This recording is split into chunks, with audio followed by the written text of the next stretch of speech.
All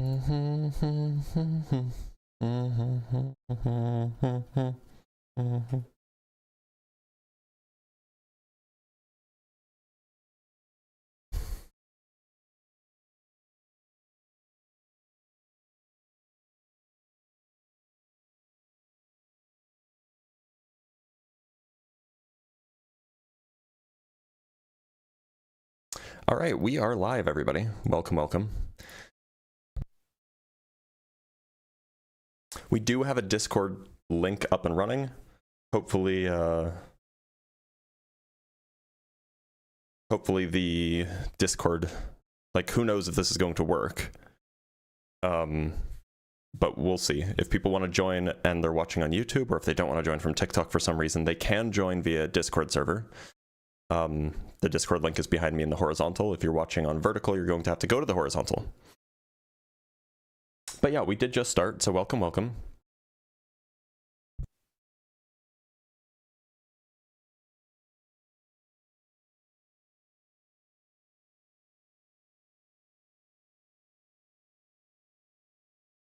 Howdy, howdy.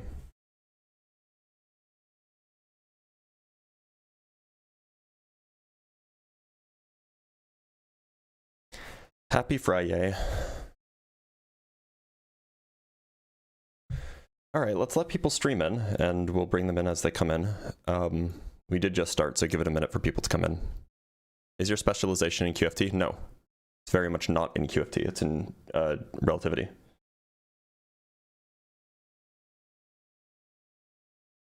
How do I like being stateside?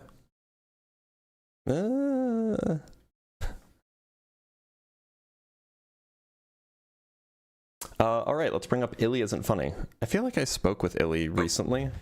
Illy Isn't Funny. Hey, did we speak recently? Oh, yeah, we have before. How old are you? I am 16. Then you can't be here. Sorry, bud. Why isn't my other headphone working? My other earbud.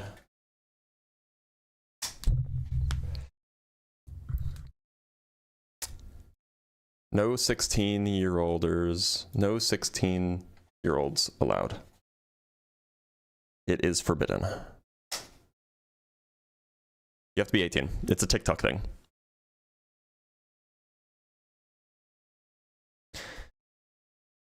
The other earbud can't be here because it's under 18. Fair. That's a fair assessment, actually. It's a really genuine and fair assessment. I appreciate that. No, you're fine. You're fine. It's a TikTok terms of service thing. I am going to keep an eye on... we have a guest in the Discord. Bro, can you hear me? Hi, Blitz. How's it going? Fro, how old do you think the Earth is? I think it's probably some million years old. Okay. Well, then why'd you join? Because I have another science thing that I kind of disagree with, if we don't mind. Okay, but that's not on topic, so I'm gonna let you go. Okay, thank you. I need to figure out how to do that. Okay, he left on his own. Is there a way to oh, I guess maybe there's a disconnect button on Discord? I guess I can always just drag people back into the guest waiting area.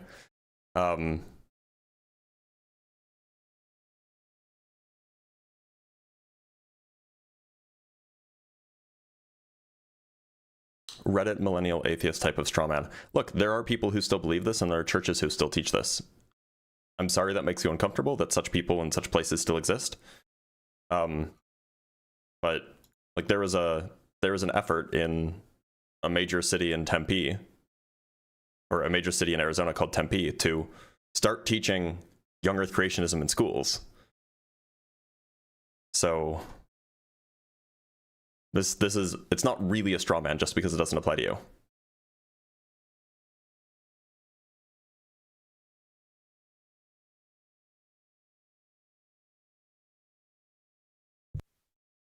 I'm a little quiet.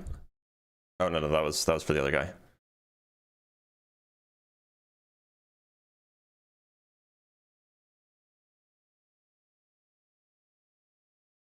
In the Christian view, God is capable of forming adult creatures So you not think he'd be capable of creating age stone? Look, nobody's saying he wouldn't be capable of it. The question is, did he do it? If he did it, then he's a deceiver. If he didn't do it, then the Earth isn't 6,000 years old.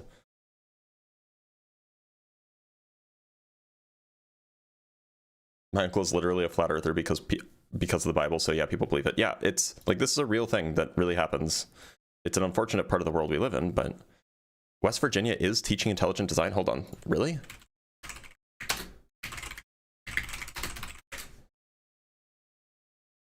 Oh boy. Hold on, I gotta read this.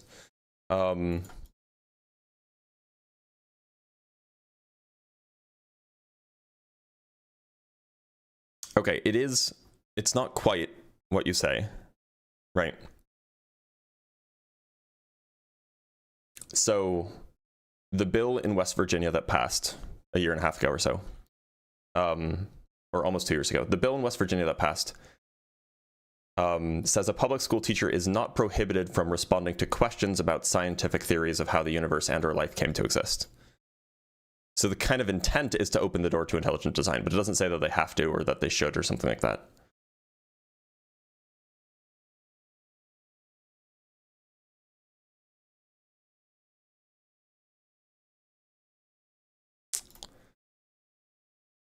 So it's not as bad as it was made out to be. But suffice it to say, the intent there was to ensure that intelligent design could be talked about in classrooms, which is very weird. Very cringe. This person says carbon dating is false. Ruben, do you want to come up? You can come up if you want. Guest box is currently empty.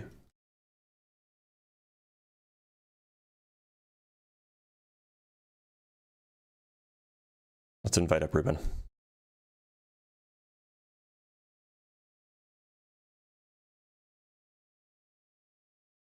Looks like Ruben doesn't want to come up. If we don't get any guests in a few minutes, we'll probably just change topics to a more general theism, atheism debate, which is fine. We can do that. But I always give it like 10 minutes or so before we change topics.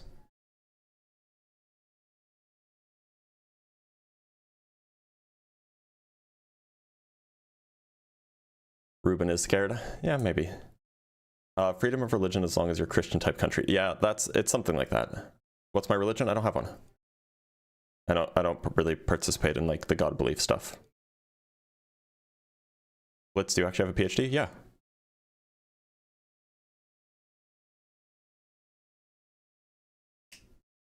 Are you a member of the tribe? Yeah.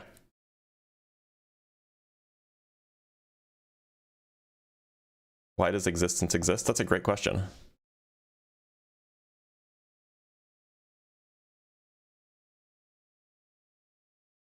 Maybe it doesn't. Maybe existence isn't a thing.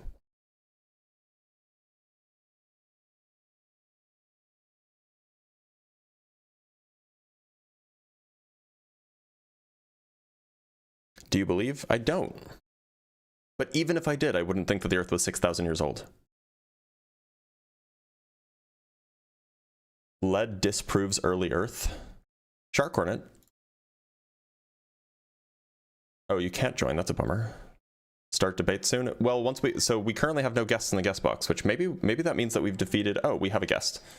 Luther Burden fanboy. Yo, what's up, man? Yo, what do you think that new Kanye song, Nigga Heil Hitler? You a fan of Nigga Heil Hitler? God damn it. I step away for 1 second. I'm just asking a question.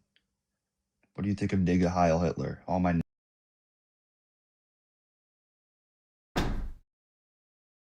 You step away for 1 second to shut the door, and guy comes up and starts defending Christianity by, talking about his favorite things. Mauer, how's it going?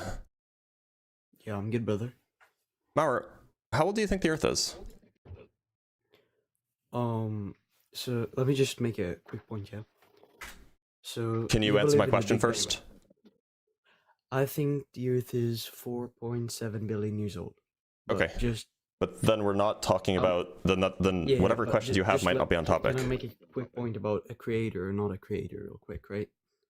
That's not the topic, though. then I'm sorry, but I'll come back. Cassie, how's it Hello? going? You're right, bruv. How you doing? I'm doing all right. Cassie, how old do you think the Earth is? Right, so you got to look at what time is. Like, time is relative. We all know time is relative to gravity, and if you approach the speed of light, etc. Yeah, sure, but like, how old do you think the Earth is? Well, what if the first day was like 10 years long? So maybe I can clarify what I mean by this. How many times do you think the Earth has gone around the sun? I get that. I do get that. It goes round once a year. But like, so how many Depending- times do you think it's gone around the sun? But what if time is relative to the amount of time that it's been there before? Right, so that's why I'm not asking about time. I'm just asking how many times has the Earth been around the sun? Doesn't Yeah, have but that's anything to do with time. Well, yeah, it is. It's the same way. It's No, not like, really. you know what I mean? Like, basically, if time slows down, the Earth might take 2 years to go around the sun. Yeah, so relatively. I'm asking how many times did it go around the sun? Not how long it took to go around the sun. I'm just asking how many times. What, in 6,000 years? No, I'm I'd how say many? 6,000. Look, in my view, the Earth has gone around the sun more than 4 billion times. Yeah. How many times has I it gone believe around that. in your view? Well, it depends. Like I say, if time is relative or not. I'm Like, not if asking time about how stretches- long it took for the Earth to go around the sun. I'm asking how many times has the Earth gone I around the don't know. sun? I wouldn't know. Okay, so you I have haven't been no around clue. since the beginning of time. It could I be haven't like been around- 100 times. It could be like 1 trillion times. You have no idea. What I know from my experience, being a 44-year-old woman, I know it's gone around the sun 44 times. That's Okay. what I know. That's Right, what I've right. So how many do you experienced. think? I wasn't there. How many times do you think it's gone around the sun? Based off of the things you know about the world. Don't know. Okay. Could be. So I why'd don't you know. come up Let's then? have a look. Huh? Why'd you come up Why'd then? I call? It doesn't sound like you think that the Earth is 6,000 years old. But at the end of the day, I can't dispute that either because I haven't been Sure there. you can. Huh? Sure you And can. it depends. Like, all right, for example, you know, when you're a kid at school, yeah, like the day takes long. Takes long. Now, when you've grown up, days are relatively shorter. The way you experience time. Look, Cassie, this isn't a question about time per se. This is a question about how many times the Earth has orbited the sun. Well, we'll go as many times as you want it. I don't know how many times. I wasn't there. Okay, But as well, many thanks for times being you here, want- Cassie. She was trying really hard to not answer the question. That was crazy.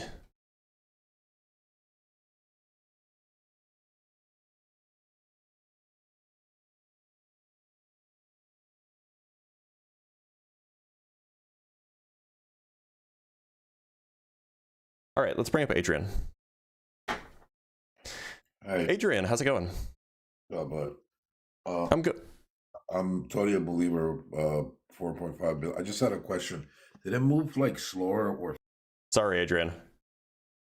Opposition only. Ruben's here. Ruben, how's it going? Oh, hey, how's it going, man? Going all right. Ruben, how old do you think the Earth is?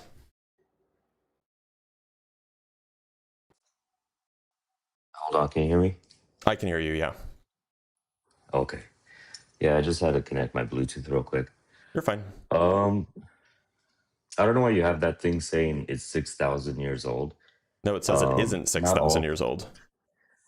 No, I know, but I'm saying like you're saying it as if, how do I say, like majority Christians believe that, but No, I didn't say that. I actually. So then why would you choose 6,000 years old? Because there are a big chunk of Christians who believe that. Oh, okay. Or, Yeah, and 'cause I was you gonna know, say, it's not exactly 6,000 years old from every Christian. Some will say it's 8,000, some will say it's 10,000. But the point is that it's like, you know, on the order of thousands of years old for some Christians, and those are the people that I'm interested in talking to. So, Ruben, how old do you think the Earth is? Well, even though I'm Christian, I don't believe it's necessarily 6 to 10,000 years old, and that's just because. So, how old if do you you read- think it is? Well, this is also debated among Christians because if you read the Bible, Ruben, how it says, old do you think it is? I don't care about what other Christians think. I'm talking to you. I would say, I don't know, probably, I don't know, more than 50,000 years old. I'm not sure. Would you say it's believable that it's billions of years old? Oh no, it can't be. Okay. Humans didn't exist on Earth. You know what I'm saying? So yeah, I mean that's true. But why would that constrain how old Earth can be? Because the Earth was created with the intention that humans would live on it, if that makes sense. So it's your view that Earth has only existed for roughly as long as humans have existed? I would say so, yeah. Well, no, it was created before humans, but... Well, right, so like roughly. So maybe it was like a week older than humans are, but... Well, we can't tell, you know what I mean? Because that's the thing, it's kind of debated among Christian scholars that... Because if you read the first book, obviously, of Genesis, right? The very first word, it says, in the beginning, God created heavens and the earth. And then he separated light from darkness. But he didn't create the sun and moon yet, so that's referring to something else. And then... he created the heavens and the earth, and then it doesn't say that it was one day, you know, because after he creates every other thing, like, you know, life and stuff like that, then it says it was one day and God saw that it was good and stuff like that. But so did you know when he creates the... So Ruben, and this is just an aside, it's not super relevant for the conversation, but there is a modern understanding that the KJV translation, in the beginning God created, or in the beginning God created the heavens and the earth, that first phrase, it's understood by modern biblical scholars, even Christian biblical scholars, by the way, that's not a correct translation. It should, and you actually touched on one of the ways we know it's not correct, because if it were in the beginning God created this, and then it was morning, and then it was evening, and then it was then there should be, then it was evening, then it was morning, a first day or something, but it doesn't say that. So a better understanding, a better translation of the word or of the language that's used is, it's better read as in the beginning of creating the heavens and the earth, and then the rest of the sentence follows. And so it's like the first sentence is saying, or the first line, or the first verse rather, is saying everything that follows is a description of the creation of the heaven and the earth. And so this is just saying in the beginning of creating it, this happened, then that happened. So it's just an interesting understanding, and it really touches on this idea that the notion that there's not like, oh, there was a day and it was good, because it doesn't say that, that indicates to you that it actually wasn't described as this is the creation of the heavens and the earth, but rather it's a process. Anyway, it's an interesting thought. Yeah, upset that's because you're deriving it from the King James version, but not all Bibles and translations are from King James. No, For what example, I'm saying is I read the scriptures in Romanian. Yeah. So what I'm saying is that like the standard translation, which is in the beginning, standard translation to English, in the beginning God created the heavens and the earth, is an incorrect translation. A lot of people think that that's correct. But you're saying that because of the King James version. No, I'm telling you that's just what's found in the King James version. If you look at the Hebrew, it's not that. Eastern Europe has Cornelescu, who translated it from the original Greek. So well, it was originally Hebrew, though. I know, but I'm saying like the New Testament and stuff like that. But we're talking about Genesis, right? I know, yeah. But I'm just saying it was different translators for different parts of the world. It's not one unified Bible. And that's fine. But if your translation is leading you to conclude that it says that the first verse is God creating the heavens and the earth, then that is an incorrect understanding of what the Hebrew means. Okay. It's better understood as in the beginning of creating. So like if I was building a machine, I might write, in the beginning of me creating this, first I did this, then I did that, then I did that. And the whole list. So that's at least the way that apparently modern scholars understand it. But that's neither here nor there. This is all to say, so you think that the earth is perhaps a bit younger than, a bit older than humanity? Yeah. Okay. Yeah, I'm just saying we don't know the exact age, you know what I'm saying? So anyone claiming that it's exactly 6,000 years old is they're just going off of Adam's lineage, you know what I mean, and life. Yeah, sure. Yeah, no, that I understand. So my question is like, what leads you to conclude that the Earth isn't older than 50,000 or 60,000 or 100,000 years old or something like this? Well, because a lot of like dating and stuff like that, what you guys do is you guys go by like the sediments of the, like the layers and stuff. But then, we have those things called polystrate fossils, right? That go through several. In that case, it makes no sense because it's like, how can a polystrate go through so many layers? And then you're saying each layer is like, I don't know how many millions of years to create one sediment layer. That makes no sense. So just to be clear, So when we have examples of the polystrate fossils, my understanding, and I'm not a geologist, I imagine you're not either, but my understanding is that those places, we don't think that the sediments are millions of years old and then you have like this fossil in the middle. Rather, those particular sediments with the polystrate fossils are the results of rapid burials. But they don't occur everywhere. In fact, there are not polystrate fossils all over the world. They're very highly localized to a few different locations where we know ancient historical floods took place, like localized floods, but floods nonetheless. Yeah, but you're still admitting that, even something as simple as a flood with water pressure and stuff like that could, change the, you know what I'm saying? Like, well, but the sediments. so sediment layers aren't how you figure out the absolute age of something, right? Sediment layers, so once you know the age of a sediment layer, then you can figure out the age of things after that. But you need to know. That's what geologists always, you know what I mean? Look, so do we agree that like if you have a layer on top of something, if you have two layers, the layer on top is going to be younger than the layer on bottom? Yeah, I guess. Like maybe by like 10 minutes. Catastrophic happens, yeah. Maybe it's only younger by 10 minutes, but like certainly the stuff on top is younger than the stuff on bottom.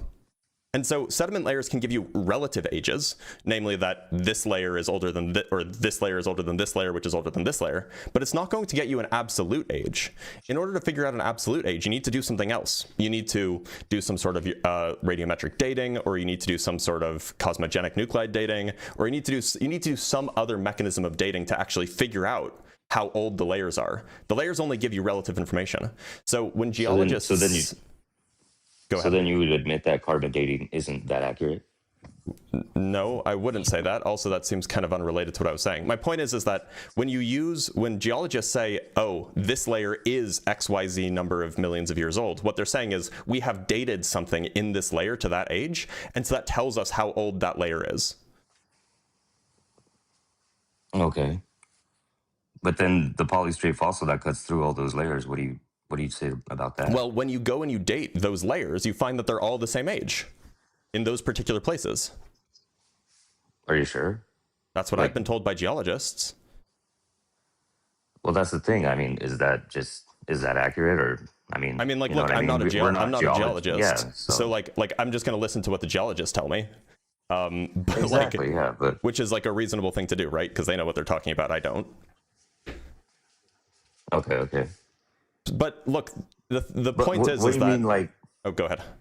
Because your main title is saying your church lied to you about science, and in what example besides the age of the earth? Well, that's the topic here. That's the example. That's the and look, like the whole point is that you don't need fossils in order to figure out how old things are. In fact, fossils are not used to determine how old a rock layer is. You do some other method to figure out how old fossils are. And the other methods that we use, like radiometric dating, cosmogenic radionuclide dating, I have a whole list of these in a notepad somewhere, and I can pull them up. Like ice core sampling, these kinds of things get us to ages that are far older than 50,000 or 100,000 years old. But that's only because they're categorizing it. You know what I mean? Like, how would they know it's exactly that old? Well, nobody's saying that we know the age down to the year. What we're saying is that we know the age to within, 1% or 2% or something like this. Okay. But you don't think that evolution should be thought as a theory instead of fact? I mean, just because it's common consensus among scientists doesn't mean it's a fact. You know what I mean? I could say that, like, do you think that gravity should be taught as a theory and not a fact? I mean, it could be. Some people don't even believe in gravity. I'm not one of those. I do believe in gravity. I know that, and that's nuts, right? Well, I don't know. They're going to say something attributed to like buoyancy or something different. I don't know, but right. And that's nuts, right? Whether you agree with it, yeah, because I mean, you drop your keys. Why are they dropping, right? They're not staying in one spot. The point is we call gravity, gravity, you know, Einstein's theory of general relativity is a theory, right? But that doesn't mean that it's not real. It's the same way with evolution. Just because it's, you know, the theory of evolution doesn't mean it's not real. But it's still a theory, you know what I mean? You could say the same thing about gravity. It doesn't mean it's not true. It doesn't mean it's not real. No, I wouldn't say gravity is necessarily a theory. I would say it that's literally more is. Like it's called the theory of general relativity. Oh, I know, but I'm saying, like, you know what I mean? We see it in our everyday lives, while evolution, we kind of don't. Well, I mean, we do. Because we don't even see, like, do you see any micro evolutions, like, happening among species or anything? Like, we don't, you know what I'm saying? We absolutely do. You think that microevolution has not been observed in the wild? I wouldn't say so. I don't think so. And by the way, it's not even clear what you mean by microevolution. But like, for example, there was like, there was an article that scale. You know what I'm saying? Because I don't want to be like, there's an article written like 15 years ago, where they literally over the course of 50-ish years. Well, no, it was 15 years ago. So it was over like the course of 35 years. They saw the speciation. They saw the development of a new species of finch in the Galapagos. Are you talking about Darwin? No, this doesn't. I mean, this was in the Galapagos, but that's because there's finches there. But this isn't specifically about Darwin's finches. No. Okay, and what did they notice about the finches? Yeah, let me read this for you. And actually, I can just pull it up for you. I'll just pull it up. Nobody sees like any. What would you call like a small variation within a species? A microevolution, or is that? I don't know what you mean. So say if a bird develops a longer beak or something, like something small. What do we call that? Because I'm not a scientist. I don't know what we. I mean, you could just call it you could just call it evolution, right?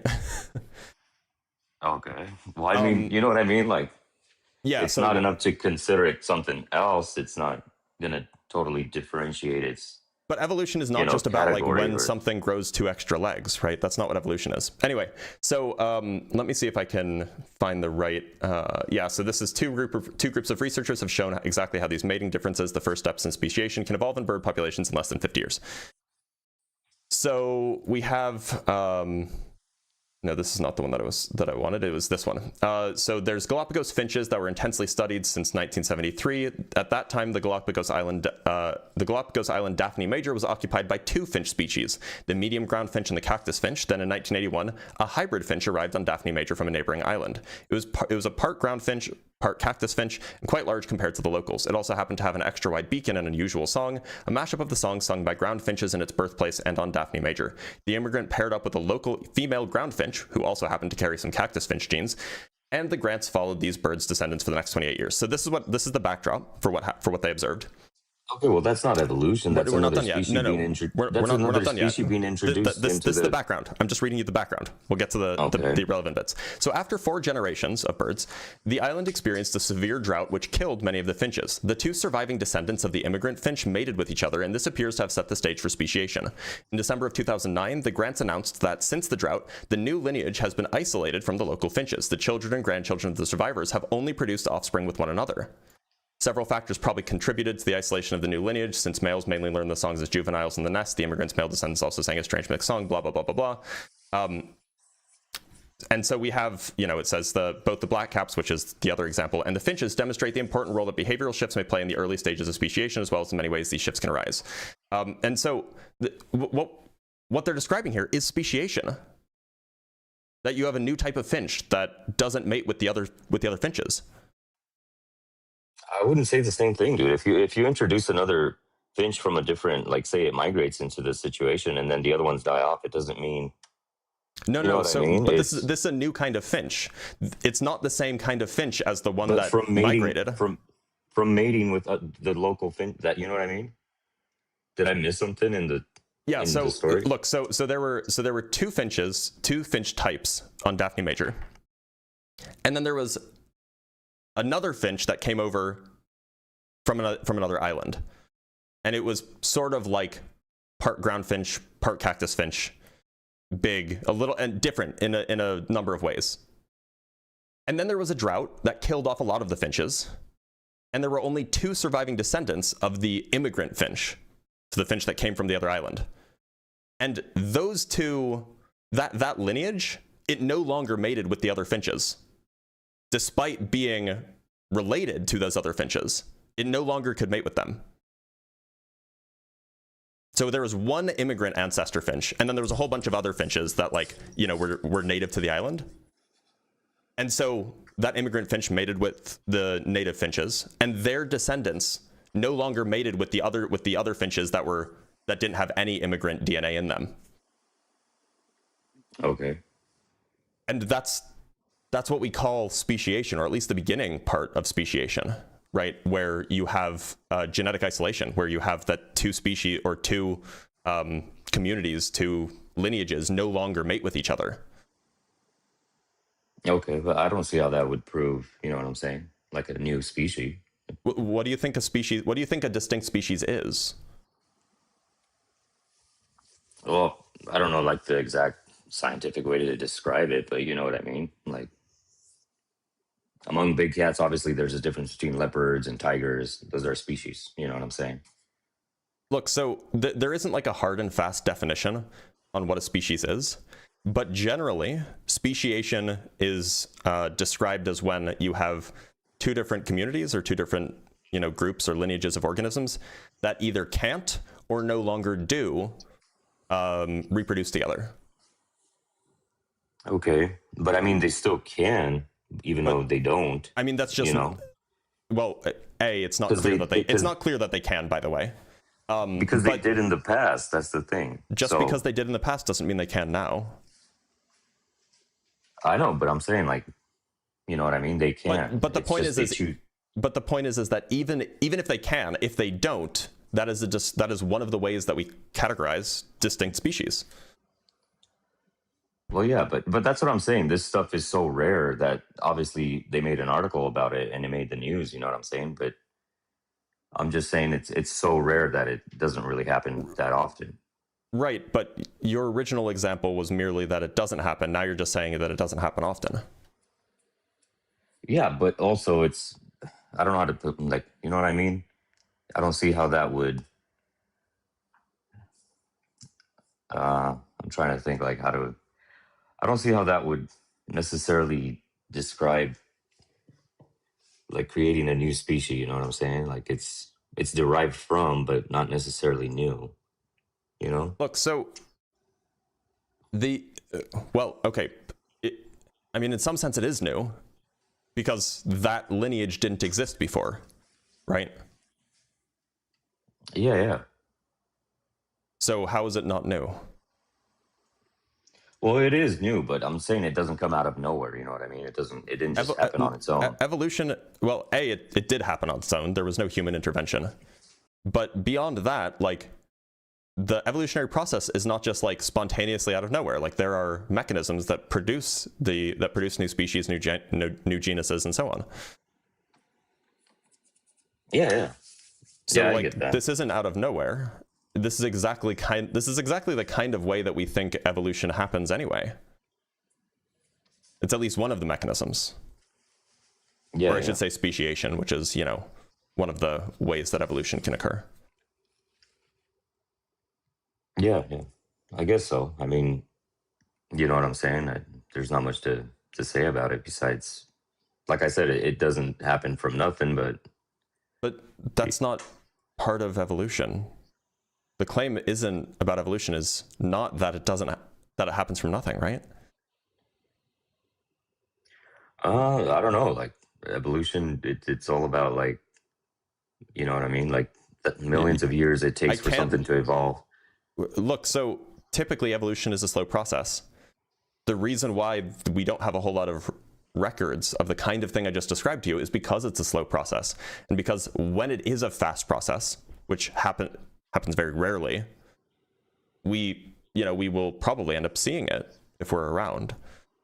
And this was a particular example. So evolution is driven by, it's typically called natural selection. And the example that was given here, the example that I just gave you, is a great example of how rapid, dramatic changes in an environment can drive speciation events. Because what caused this to happen was that there was a huge death of many finches. And so the populations dwindled dramatically, which means that you could have speciation happening just from individual distinct lines. Yeah. I guess in this case, it's kind of pretty cool that you said it happened over, 30 years only or something like that? Yeah. So that would be considered pretty fast. But also, like, okay, the birds no longer want to mate with each other, but are they different in any ways? Like their capabilities, anything like that? Or is it just... I mean, yes, they are. Like, you know, they have different like size beaks, and they have different songs, and they have different, different genes. It's not clear what differences you require in order for you to consider them to be different. But the important point is that just because it's not even clear, they don't even say in the article if they can mate with each other. But just because they could mate with each other doesn't mean that they're not different species. Right? I mean, there are examples of species like the rhesus monkey and the long-tailed macaque. They can have viable offspring even though they're distinct species. Oh, okay. Yeah, I'm just, you know what I'm saying? Like, it doesn't come from nothing, you know what I'm saying? And it happens over such a long time that it's so hard to, like you said, we don't have a lot of proof of it because we don't have a lot of examples of it happening in real time for large animals. But that doesn't mean that we don't have proof of it happening. Well, I mean, on a very, very small scale, but you know what I'm even saying? On a large scale, we have like evidence that this is a thing that happened from genetics. What do you mean on a large scale? Like we can check our genetics and compare them with the genetics of like bonobos and show that we're related to them. Well, I mean, we share our genetics with a lot of things, though. And we're related to 50% more. We are related to everything because, you know, that's how life evolved on Earth. Well, I get it, yeah, because obviously everything that lives on Earth is going to be related. But you know what I mean? More specifically, we are closely related to bonobos and chimpanzees. Oh, I know that, but that doesn't mean, you know what I mean? We came from that. Well, we didn't come from bonobos and chimpanzees, but we're related to them in the same way that me and my cousin are related. Yeah, I know. So if you agree with that, my cousin and I are related because we share a grandparent, right? Yeah. If I'm related to a bonobo in the same way, just further back, that means that the bonobo and I both share a distant grandparent. You know, with like a million greats or, you know, 100,000 greats or something in between. And so what would that great grandparent look like? Yeah, but I don't know. We share our DNA with everything, man. It's not just, you know what I mean? But I get what you're saying, like the closest amount of percentage, but well, I'm just saying it should still be taught as a theory. You know what I'm saying? Instead of like why? fact. We have like outstanding evidence. Why should we teach it as if it's like questionable? Because it is. When it comes down to it, it's still a theory. You think all scientists agree? I would ask you to find me like, I don't know, a single tenured biology professor who doesn't think that evolution happened. In the United States, I don't know about other places, but I mean, there are some Christian scientists, I think. There are lots of Christian scientists, but almost exclusively, they think that humans evolved. You think so? I mean, look, like maybe, like I just bet that you probably couldn't find a single like, and I say tenured because that means that they're like well respected in their field, like a tenured biology professor who doesn't think that evolution happened. Well, yeah, that's what I'm saying, because it's thought as this scientist like consensus, you know what I mean? But I think they should still call it a theory, you know what I mean? The evolution theory. If it's the scientific consensus, then like, why should we treat it as if it's questionable? Just because you can't 100% prove it, you know what I mean? That's what flat earthers say about gravity. I know, but that's different because How is it's that in our different? everyday. It's in our everyday life. You know what I mean? Well, they'll say that it's buoyancy in our everyday life, not gravity. They'll say you can't prove mass attracting mass because mass attracting mass is not something we experience in our everyday life. I know, but you know what I mean? That's like, I don't know. That's just like them trying to play like semantics or whatever. But that's what you're trying to do right now. I'm not. I'm just saying everything comes down to an idea. You know what I mean? A theory. All of science is ideas. Doesn't mean that those ideas aren't true. I guess, yeah. But I mean, I don't know. Everything, you know what I'm saying? Like everything does come down to a theory. So, and we're always like learning new stuff. But you keep saying everything comes down to a theory, like as if that makes it less true.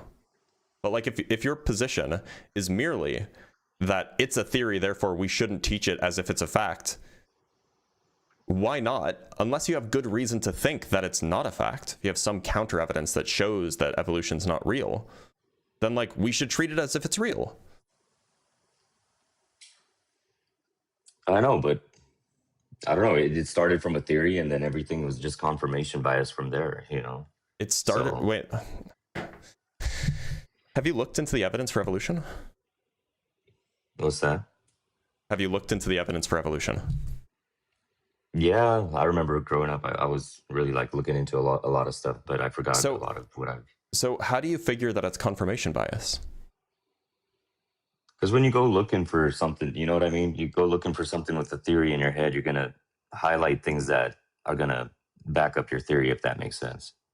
You know what I mean? So the way that we do science is you come up with an idea, you call it a hypothesis, not a theory. You come up with a hypothesis, you think about the hypothesis, and you're like, okay, if the hypothesis is true, what should the outcome of some observation or discovery or observation or experiment be, right? So then you either conduct an experiment or you go make an observation and you see, is it the case that the observation or experiment aligned with my hypothesis? And if it does align, then that's evidence for your hypothesis. If it doesn't align, then that's evidence against your hypothesis. So it sounds like what you're saying is just that people did the scientific method and they found evidence for their hypothesis. Yeah, but I mean, you said it yourself. Even the crazy flat earthers will do the same thing. They'll, you know what I mean? They'll create their own little hypothesis. They never actually do the experiments, right? They do. No, they don't. I've talked with so many of them. They don't do experiments. They like take videos and then they call it like a scientific experiment, right? No, you didn't see the thing where I think like some flat earthers did something where they went up to space or something. I never like fully watched no flat earthers went to space. There was some kind of balloon or something. I don't know. There were some flat exactly earthers who went to it was. It was like Antarctica. I don't know if you heard about that. No, I haven't heard about that. So there were some flat earthers that went to Antarctica to see the 24-hour sun in December, and they saw the 24-hour sun, and now the 4 flat earthers that went, one of them is no longer a flat earther, and the other 3 don't really do flat earth stuff anymore. These are like big creators. Anyway, what I'm saying is that the way that we do science is you have a hypothesis, and then you check, is the hypothesis correct or is it not correct? And every time we've checked the evolutionary hypothesis, it comes out correct. Okay. In fact, there was actually something kind of remarkable. This happened in 2002, I want to say. Let me just get the date right. Which was like a huge, I guess it was 2004. So, surely you've heard of like surely you've heard that like, you know, where's the missing link between fish and animals? What do you mean? What do you mean the fish crawled out of the oceans? And so like that's actually a reasonable question. If evolution is true and if the organisms on land evolved from like ocean and water-based organisms, then there should be a missing link that connects the water-based organisms like the fish and stuff to the land-based organisms. And so we already have amphibians, right? Well, no, I mean there should be something like a fish-like thing with legs, for example. Yeah. And amphibians aren't really that. Like frogs aren't really fish-like things. What's the thing that Xyla looks? It looks kind of like a cross between a fish and a frog. Are you talking I about forgot what it is. Tiktaalik? Yeah, something like that. Or no, you're talking about an axolotl, right? Axolotl, yeah. Something Yeah, yeah. like So, that. but those things exist now. Such a thing should exist in the historical fossil record, is the point. There should be a fossil of something that's like a fish, and it's like a amphibian I know or that like a lizard. if you go down that road, it would disprove a lot of stuff because we don't even have a lot of fossils to. But, you know what I'm saying? Look, so that was the question. We should be able to find such a fossil for something that's like part fish, part a land animal. And so in 1999, a team of researchers, a pair of researchers really, they made a prediction that if this happened, then we should be able to find this fossil in a layer that's 375 to 380 million years old. And you can figure out how old the layers are by using various other dating methods. And we should find that fossil in places where there used to be like oceans, lakes, and streams. And so that was their prediction. And so based off of that age and based off of that that location in the United States, there was only a few places that they could look. So they just started looking in 1999. And in 2004, they found exactly what they were expecting to find in exactly the place and time where they were expecting to find it. And they found Tiktaalik, which is a fossil that's 375 million years old. This is what the fossil looks like. It looks like a bony fish, except it has arms. And I can show you like a recreation, like this thing. This is what they found. They found the fossil of this thing before they knew it existed. They predicted that it would exist in a certain place at a certain layer, and they found it in that place at that layer. Okay. Which is kind of, it's like a remarkable success story for the evolutionary hypothesis, right? Yeah. And if evolution was false, why would they then find that in the place where they thought it would be? Well, no, I mean, yeah, I guess that's pretty cool. I didn't know about that.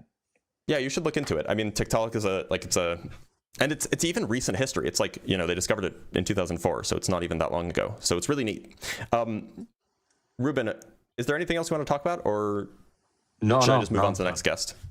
Yeah, no, I only came up because I disagreed with the statement of the 6,000-year-old, and I wanted to let you know that not all creationists believe that. But that's man, it was nice talking to you, man. Likewise, Ruben. Thanks for being here. All right, have a good one. All right, let's read some super chats and we'll move on to our next guest. We have some guests from Discord. I'm going to try that out next. So from a Barnabas with the $5, stay safe to all the people in the path of this storm. Currently preparing myself. Thanks for the live to have as a background. I will be traveling into the storm on Sunday, so we'll see how it goes. From Eric S with the $5, propaganda is when that lady takes a good look at something. Indeed, that's a propaganda. That's funny. From Discordant Rhyme with the 7 Canuck bucks, saying you accept microevolution over macroevolution is like saying you accept seconds but not millennia. Yeah, that's the issue. But he wasn't doing that, right? I appreciated that he wasn't doing that. From Collapsitalism with the $2, well, thank you for the $2. I understand that you hate money. I don't hate money. I mean, like, you know, I wish that money didn't exist, but like, you know, aside from that, it's nice to have because it makes your life more comfortable. And again, $2 from Collapsitalism. Caller has never had an idea in his life. Look, I think that he had things to say and had thoughts. From Nobody on Fire with the $6.67, it's against bird law to claim flurfs do science.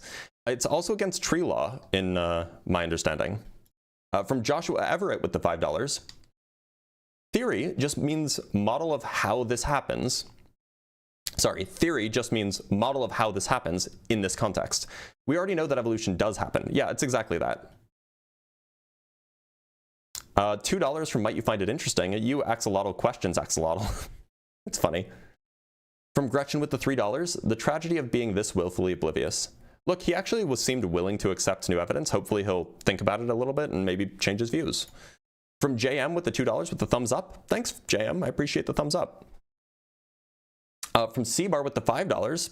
Thanks for the W. And from Mindforged Manacle with the $2. Blitz the Storm Chaser. I just happened to be going to New York for a conference on Sunday, which is not great timing. All right, let's try a guest from the Discord. Joshua Hintz, can you hear me? Yeah, I can hear you. Can you hear me as well? I can. Joshua, this is a new thing, so I'm glad it's working. Joshua, How old do you think the Earth is? I believe in the Bible. You believe in the Bible, So okay. So I assume around 10,000 years. Okay. Actually, can you give me just 1 second? I want to try something. So just letting you know, the other guy waited longer than me. Oh, he did? So I was, yeah. Do you mind if I take him then? I'll put you back in the guest waiting area. Yeah. Okay. It's fine. That was very sweet. Latte, can you hear me? Latte? Latte? Latte?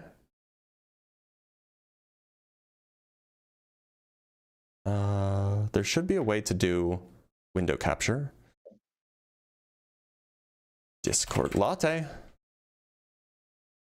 Yes. Your audio is a little on the low side. If you could do me a favor and... it's so much better. Yeah, if you could just give me 2 seconds. I just want to try adjusting something. Sorry. 10,000, 2,000? No, 1,500? 800? I'm just trying to put your audio icon up so then people can see when you talk, if that makes sense. Okay. And then bottom will crop up 200, maybe 300, maybe 350. Nope, 340, maybe 330. Okay, that's good. And then we need to crop down by 400. Nope, maybe 500. 580. Oh, we're almost there. We're almost there, y'all. And then we just gotta crop left by like 50, 150. No, 80, 100. There we go. Okay, I think that we're in the clear. It's good enough. All right, Latte, thanks for being here. Latte, how old do you think the Earth is? Without a geologist, I kind of follow that same, 6 to 10,000 year span. And the reason why is... Well, I mean, it's, just from being a Christian, I guess you could say. Oh, your audio is... indoctrinated. Your audio is on... Oh, actually, maybe I can turn you up. Try again. Can you hear me now? I think so. Having a hard time hearing me? No, I think that's better. Okay, yeah, it's better. Okay, great. Right, so you said that you believe the Earth is 6,000 years old-ish because of the Bible. Yes. Okay. Now, look, there's a lot of ways to figure out how old something is. Surely you agree that, like, forensic whatevers can figure out how long ago a murder took place without having to be told how long ago the murder took place, right? Right.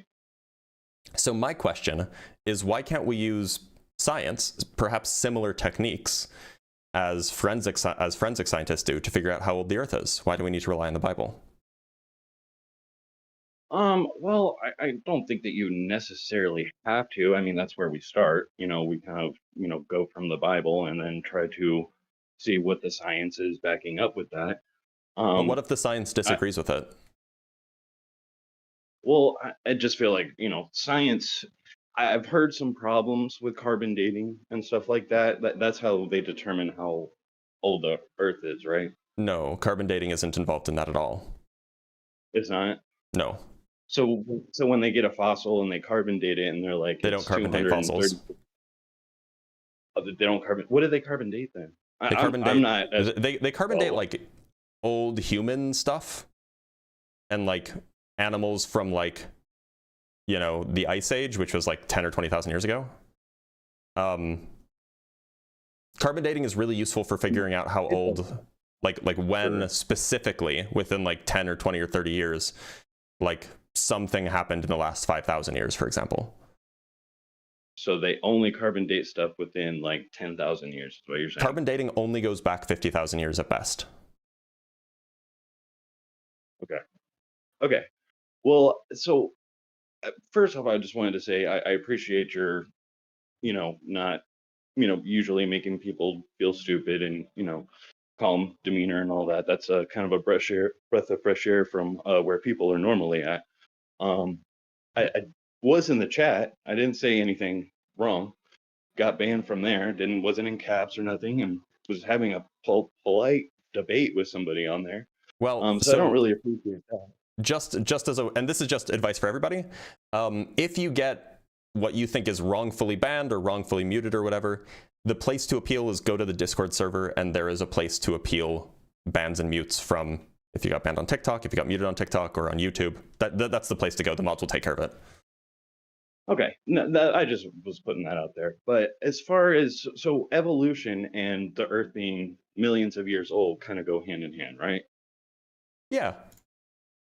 Okay.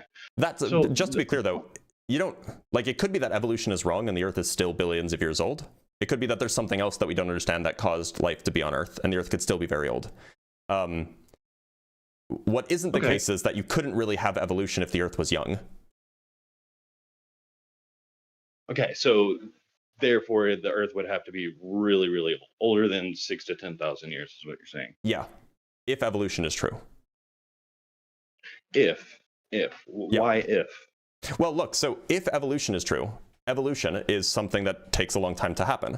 And so you would need a lot of time in order for that evolution to happen. However, it could be that evolution is false and yet the Earth is still very old. Now, so it has to be a long time. What's a long time for evolution to take place? Hundreds of millions of years or more.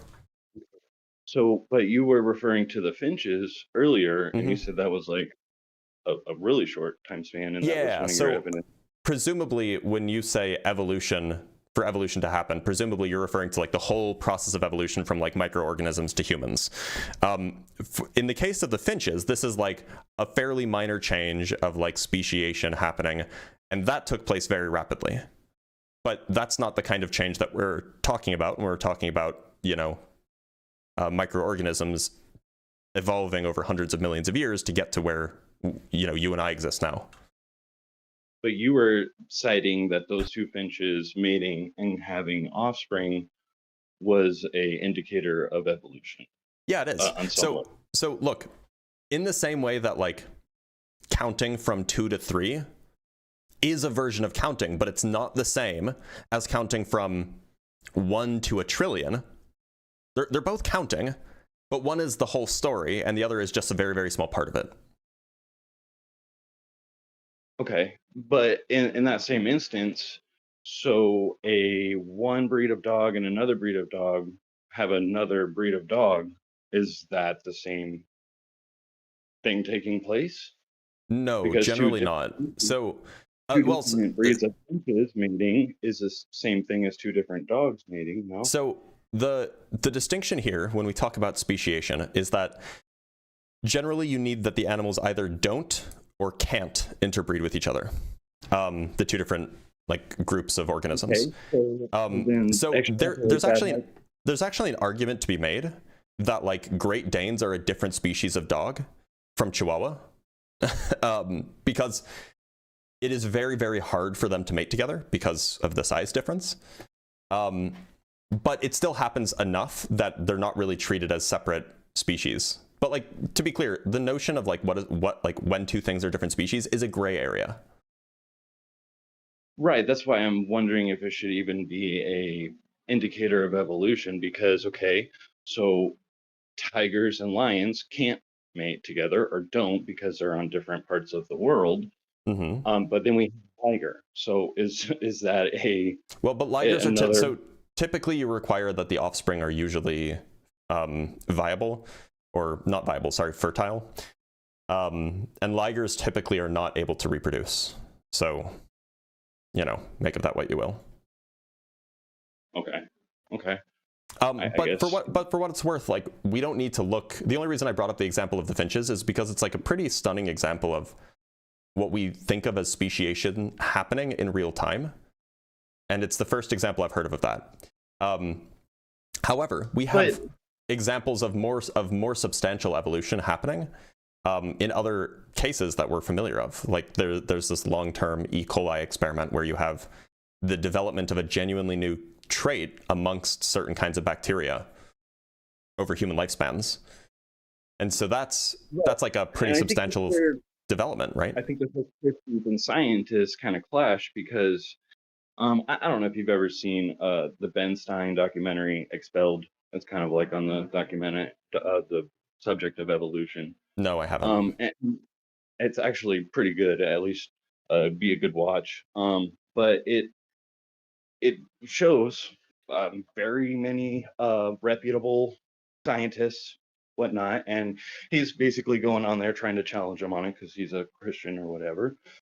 And one of their things, explanations of how life began is like bacteria was on the backs of crystals, and then that changed into bacteria in the water, and then fish crawled out of the water with arms and legs and everything else.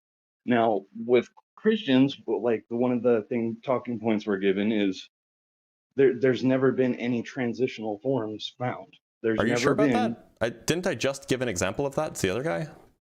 I must have missed that. It's possible that you did. Have you heard of Tiktaalik? No, I have not. Here, you probably can't see my screen, actually, now that I think about it. So I'll bring it up just for the audience because they can see it, but I'll just tell you about it. So there was a question if we would ever find a transitional fossil between fish and four-legged animals, right? Because fish don't have legs, famously. And four-legged animals do have legs. And so there's a question of whether we would ever find a fossil that has such a thing. And in fact, if it was the case that evolution was true, we would kind of expect that, at least plausibly, that we would find that fossil eventually. And so in 1999, a team of two biologists, or I think that they were actually paleontologists, but a team of two scientists anyway, they looked at the evolutionary biology research, and they concluded that if such a fossil existed, it would exist in a certain layer of sediment in a certain kind of location.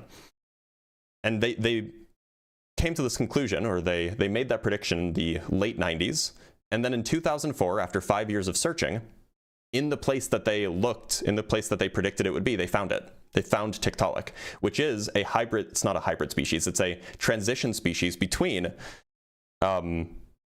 fish and four-legged animals. Okay, I'm not as smart as you, 100%, but why would that be? What makes that a transitional form? Because it looks half like a fish and half like a four-legged animal. It looks like it. Okay. How else are you gonna categorize if it's a transitional fossil? So you just go by look. So anatomy is like a thing that you can do, right? Okay. So there's no chance that it is a completely new species never discovered before, like we find in the ocean every day. New species. Except it's not a fish, right? What do you? It's not a fish. What do you mean?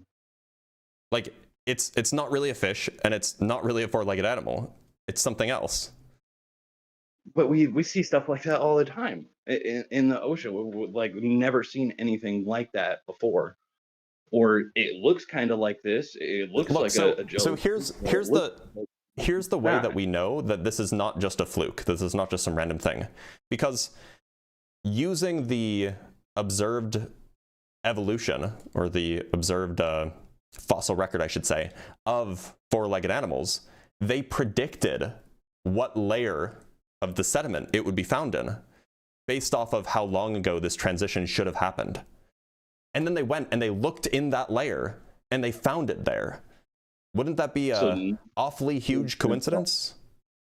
Yeah, I mean, yeah, it would be a huge coincidence. I'll give you that.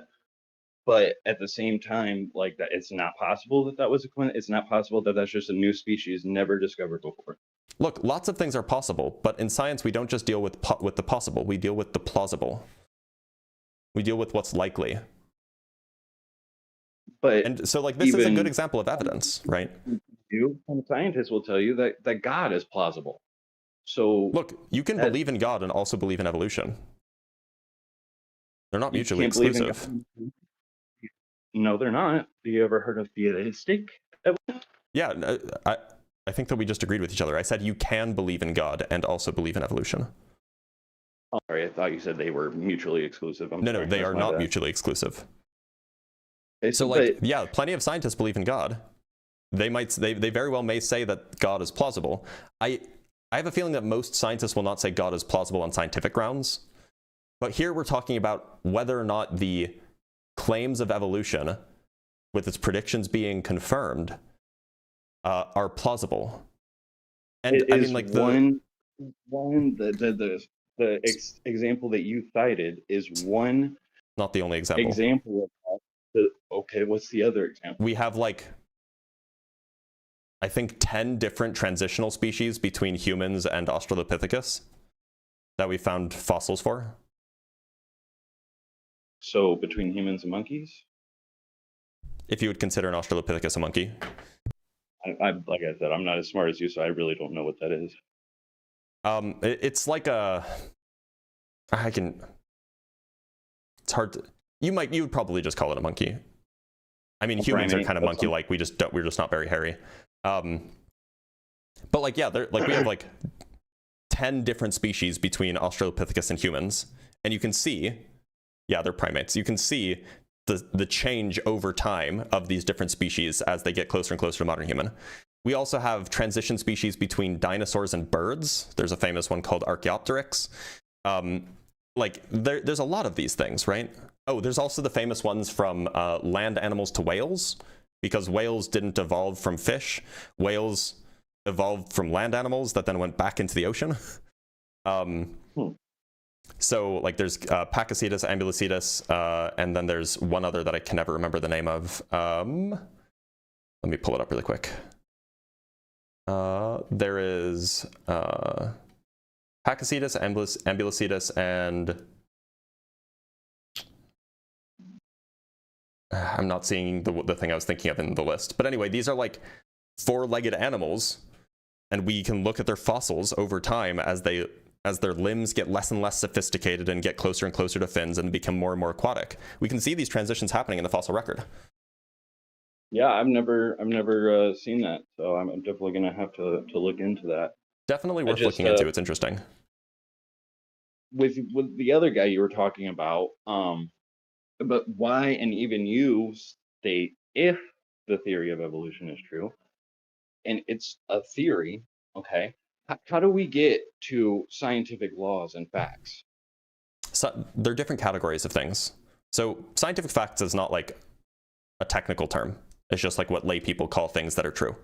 But scientific laws are observed relationships of things in nature. So like, it's like a formula, right? A scientific law is a formula that tells you how X thing is related to Y thing. A scientific theory is not that kind of thing. A scientific theory is an explanation for a lot of different scientific laws simultaneously, or sometimes just one scientific law, but it's like an explanation that has like a principle behind it that explains why that law is the case. Right, and it's being able to be proven or reproduce that same like hypothesis, like so magnets, a hypothesis is what a theory is before it's a theory. Right, you have to come up with your hypothesis, and then when you try to experiment and either prove or disprove those hypotheses, you know that either proves or disproves your theory. Well, it doesn't prove it. You either get evidence in favor of your hypothesis, or you get evidence against your hypothesis, right? Yeah, in science isn't really in the business of proving things true. It's just not like because it could always all just be coincidences, right?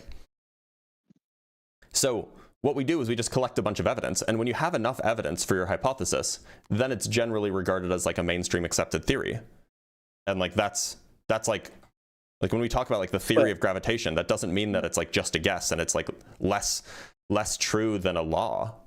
Like the theory of gravity is a different category of thing. Sorry, go ahead. Why have two different categories of something if they're not completely different?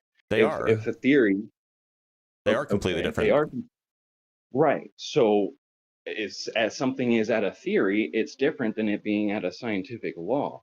Yeah, a law. Look, this is like saying why have two different categories of things, where you have, on the one hand, you have colors, and on the other hand, you have shapes. What do you mean? That just what do you mean that there's red and then there's circular? Those are just the same thing. It's just red is more red than circles are.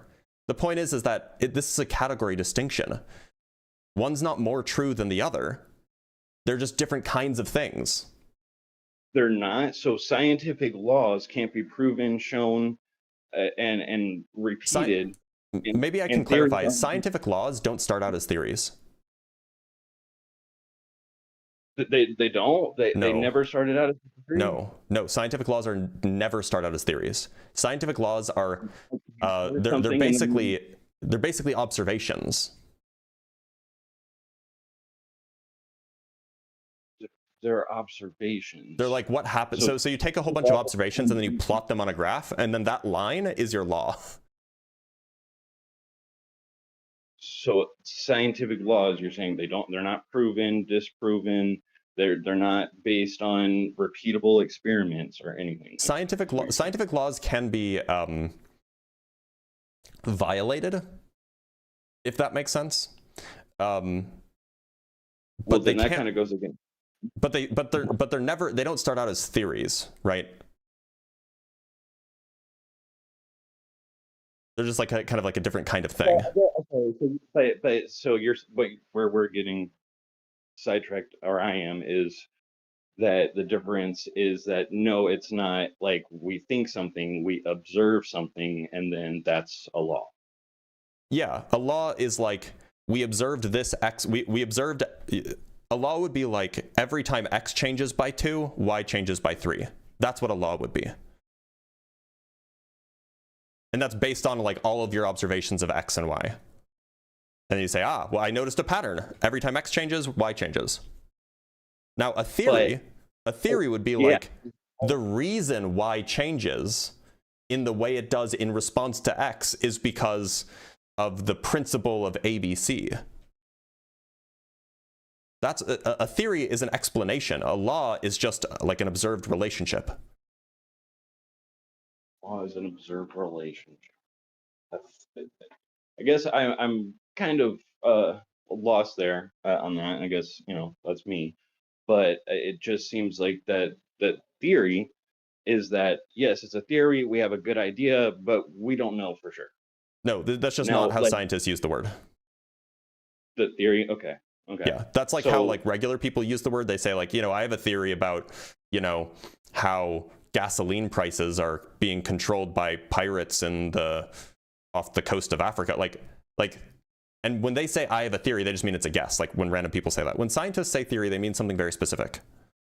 They mean like an explanation. Usually there's mathematics behind it for why something happens or how something happens. But again, it's not a scientific law, though, if it's a theory, though. A law is... Again, a scientific law isn't an explanation. It's an observed relationship. So you're right. Laws and theories are different things. But that's because they're different things. They're different types of things. One is never promoted to the other. So the law of gravity, that was never theorized beforehand before they experimented and found out that it was a real thing? Which law of gravity? The law of gravity, Well, so the only law of gravity that's like really called a law is Newton's universal law of gravitation. And this has no explanation. This is just an observed relationship. Newton noticed that like if you drop Newton noticed that if you drop things at a certain in a certain way, that behavior has the same pattern as like when the moon orbits the Earth.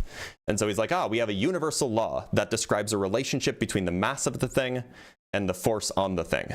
And so you have a law now, which is based on observations, but he didn't offer any explanation. So the law is just the formula. The theory, which Einstein came up with 200-ish years later, the theory of gravity, theory of general relativity more specifically, is an explanation for why that law is true. Okay. Enlightening. I didn't know. Well, now you do. Yep, that's like I said, I appreciate that about your program, is that you're respectful. You don't necessarily try to make people feel stupid, which is nice. I'm not set in my ways. I am trying to learn a little bit of what's going on, but it being indoctrinated in Christian your whole life, I'm basically just putting those talking points before you and seeing what you have to say about it. Like I said, another way of just kind of like a lot of where this stuff comes from. I really encourage you to watch that Ben Stein Expel documentary.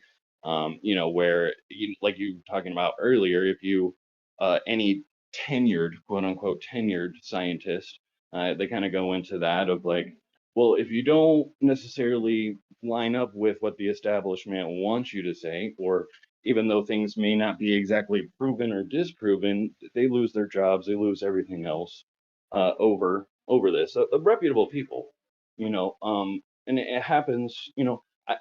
Another thing, wasn't Big Bang Theory kind of like a fully accepted theory in the scientific community?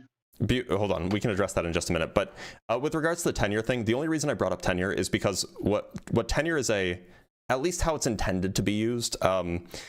This has changed fairly significantly in the last 5 or 10 years, but at least the way it's intended to be used is that you have shown your competence in the field to be, to be given a permanent position and to be given kind of like free reign to do your own research, because they trust that you will conduct research that is beneficial to the field. Whereas if you're not tenured yet, then it's not clear that like you have, that you have the capability or the willpower or whatever it might be. Basically, the reason I say tenured is because it's like a good proxy for how respected somebody is or how seriously somebody is taken in the field. That's all. But with regards to the Big Bang, like Harvard and Stanford, they worked there and were tenured for a long time. And if they were tenured, then they wouldn't have lost their jobs unless they sexually assaulted a woman. They disagreed with the theory of evolution, and they more agreed with the possibility of intelligent design. I mean, so they wouldn't have lost their jobs for that, because that's what, like, the whole point of tenure is that you don't get fired for having academic, positions. So, like, I'm very skeptical that they were actually tenured. Multiple people. Can you give me some names? I'd have to go watch, look at the documentary and look at what their names were. So maybe I'll look up Stanford tenured professor. I'm just going to Google this because I'm curious. Stanford tenured professor fired creationism, something like that, maybe. Maybe from Expel documentary. Expel documentary. Okay.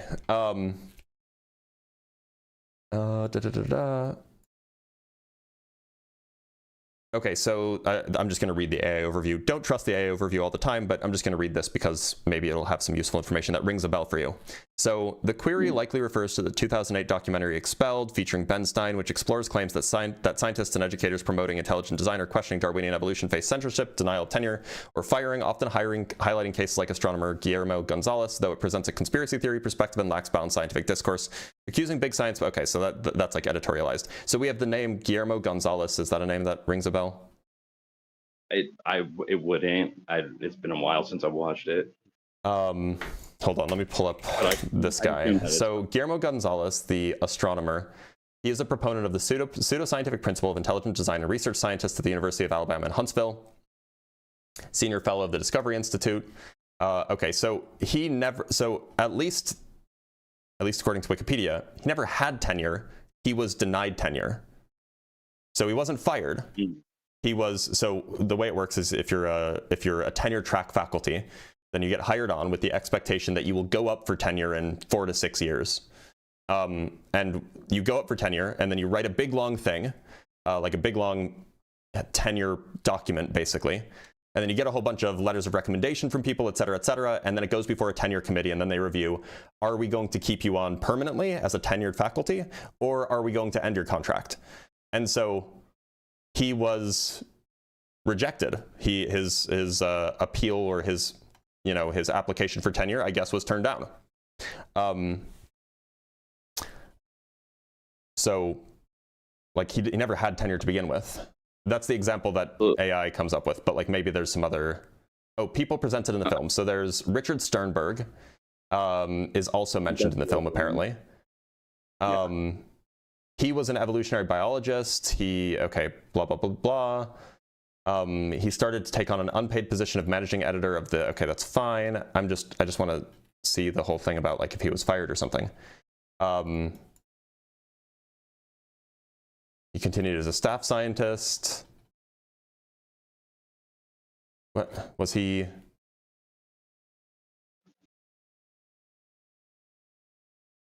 I don't think that he was fired from anything.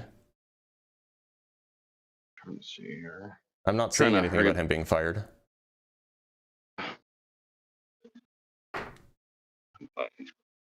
Let's see, there's somebody named Marx too, Sternberg.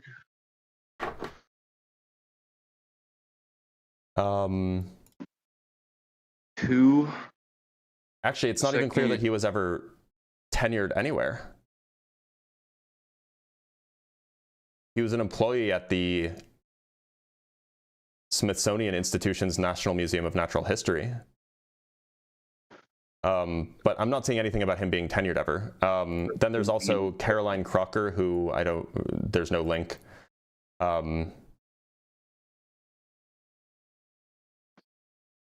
Okay, so she taught at George Mason.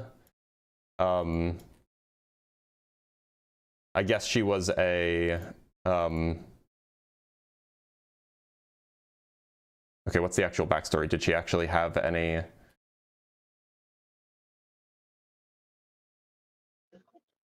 She wasn't tenured either.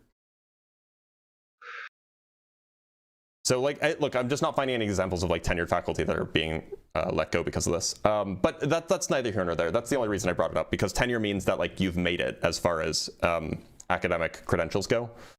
But you wanted to talk about the Big Bang, right? Yeah, that's something I've been curious about. Like, because as of recently, me growing up, it seemed like Big Bang was the fully most accepted theory for the origin of life. And now it seems like I hear a lot more of like science. They've kind of gone away from that. They don't really think that that's the most possible explanation. And now that they've kind of done away with that. So there's kind of two things that happened here, and I can explain this, and then I'll probably let you go to bring on another guest. But there's kind of two things that happened here. So on the one hand, there's the version of the Big Bang that was proposed in the 1920s. And this was that the universe actually began at some point in the distant past with a very, very small thing that then erupted, right? That then expanded rapidly or whatever. So that's like the original idea of the Big Bang. And so over the next 60 years, this idea that there was a rapid expansion was confirmed. Right, it was confirmed with like astounding degrees of accuracy, right? That there was indeed a rapid expansion from a small, hot, dense state a long time ago. However, what changed in the 80s is that the assumption that expansion was the beginning of the universe, that's what changed. So people will still talk about the Big Bang Theory being true, but what they're talking about is they're talking about the expansion process. From a very small state, it expanded. They're not talking about that being the actual origin of the universe. So there's kind of like two different ways of understanding this. There's like the Big Bang singularity, which is the origin of the universe part, and then there's the Big Bang expansion, which is the part that like we have evidence for. And so it's the Big Bang singularity part that people are moving away from and have been for the last 40 years or so. And the expansion and the singularity, like the difference between that, I'm sorry? Well, the expansion is just like what the universe is doing, like it's getting bigger. The singularity is like the origin of that expansion. And like it was one possible explanation for why there was like what was before the expansion started. So you're saying they're going away from that they're not really thinking that that's how the expansion started, was the Big Bang. Well, it was a singularity. From that single point, boom. That it expanded out from that single point, yeah. Okay, so but now, as again, for Christians, that's a little, you know, it feels like, well, they don't know what they're talking about. Like this whole time that they were sitting there calling everybody stupid for not believing that, you know, the Big Bang, you know, they fully defended it, and you know, it's supposedly offered so much evidence for that being the case, and now it seems like other scientists are saying no. And that's the thing in the science community. It's like, unless a few certain things, they all disagree with each other all the time. And it's so you have a scientist that's a Christian, okay, and he doesn't believe in necessarily the mainstream view of evolution. He gives his reasons, and the other one gives his reasons of why that's not the case. So, you know, it puts a little bit of chink in the armor for us Christians looking outward. You know what I'm saying? So look, the thing that we always had evidence for was for the expansion. And so people would say, what keeps happening? People would say, oh yeah, we have so much evidence for the Big Bang. That's the evidence for the expansion part. The singularity idea, that was like the beginning of time and it started in like this infinitesimal point that was a singularity, that was a proposed explanation for what caused the Big Bang, for what caused the expansion. But that's never had any evidence for it. And yeah, I mean, people definitely conflated the two, but that doesn't mean that it was true when they said that we have evidence for the singularity, right? So is it possible that an intelligent design was the singularity, that God is a singularity, that he caused the expansion by creating? Is it like logically possible? Yeah, sure. We just don't have any evidence to support that. We have evidence to support other things, like you know, the mainstream view right now, which is, by the way, not like scientific consensus, but it's still mainstream, is that there's something called eternal inflation, which is like a way I don't want to get into the details, but it basically accounts for why the universe began to expand from a very small state, but it goes back forever. And there's just like different pockets of expansions happening in different far off places from each other. And that has some evidence supporting it, but there's no smoking gun. Right. Well, I appreciate you at least acknowledging that's possible. I mean, that's, you know, farther than, you know, most people will go. So, well, I did say it's logically possible, but that doesn't mean that it's plausible. So Latte, I am going to let you go because you've been on for a while and I should probably get some more guests, but thanks for being here, Latte. I appreciate you. I appreciate you. I appreciate you being respectful, and I hope I was respectful. Hope you have a good day. Yeah, you were. Take care. All right.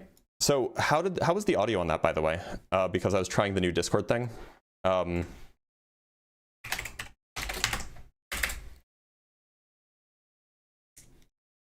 Quiet compared to me? Okay, well, hopefully I can make it. Okay. Okay, let's bring up Joe Dow.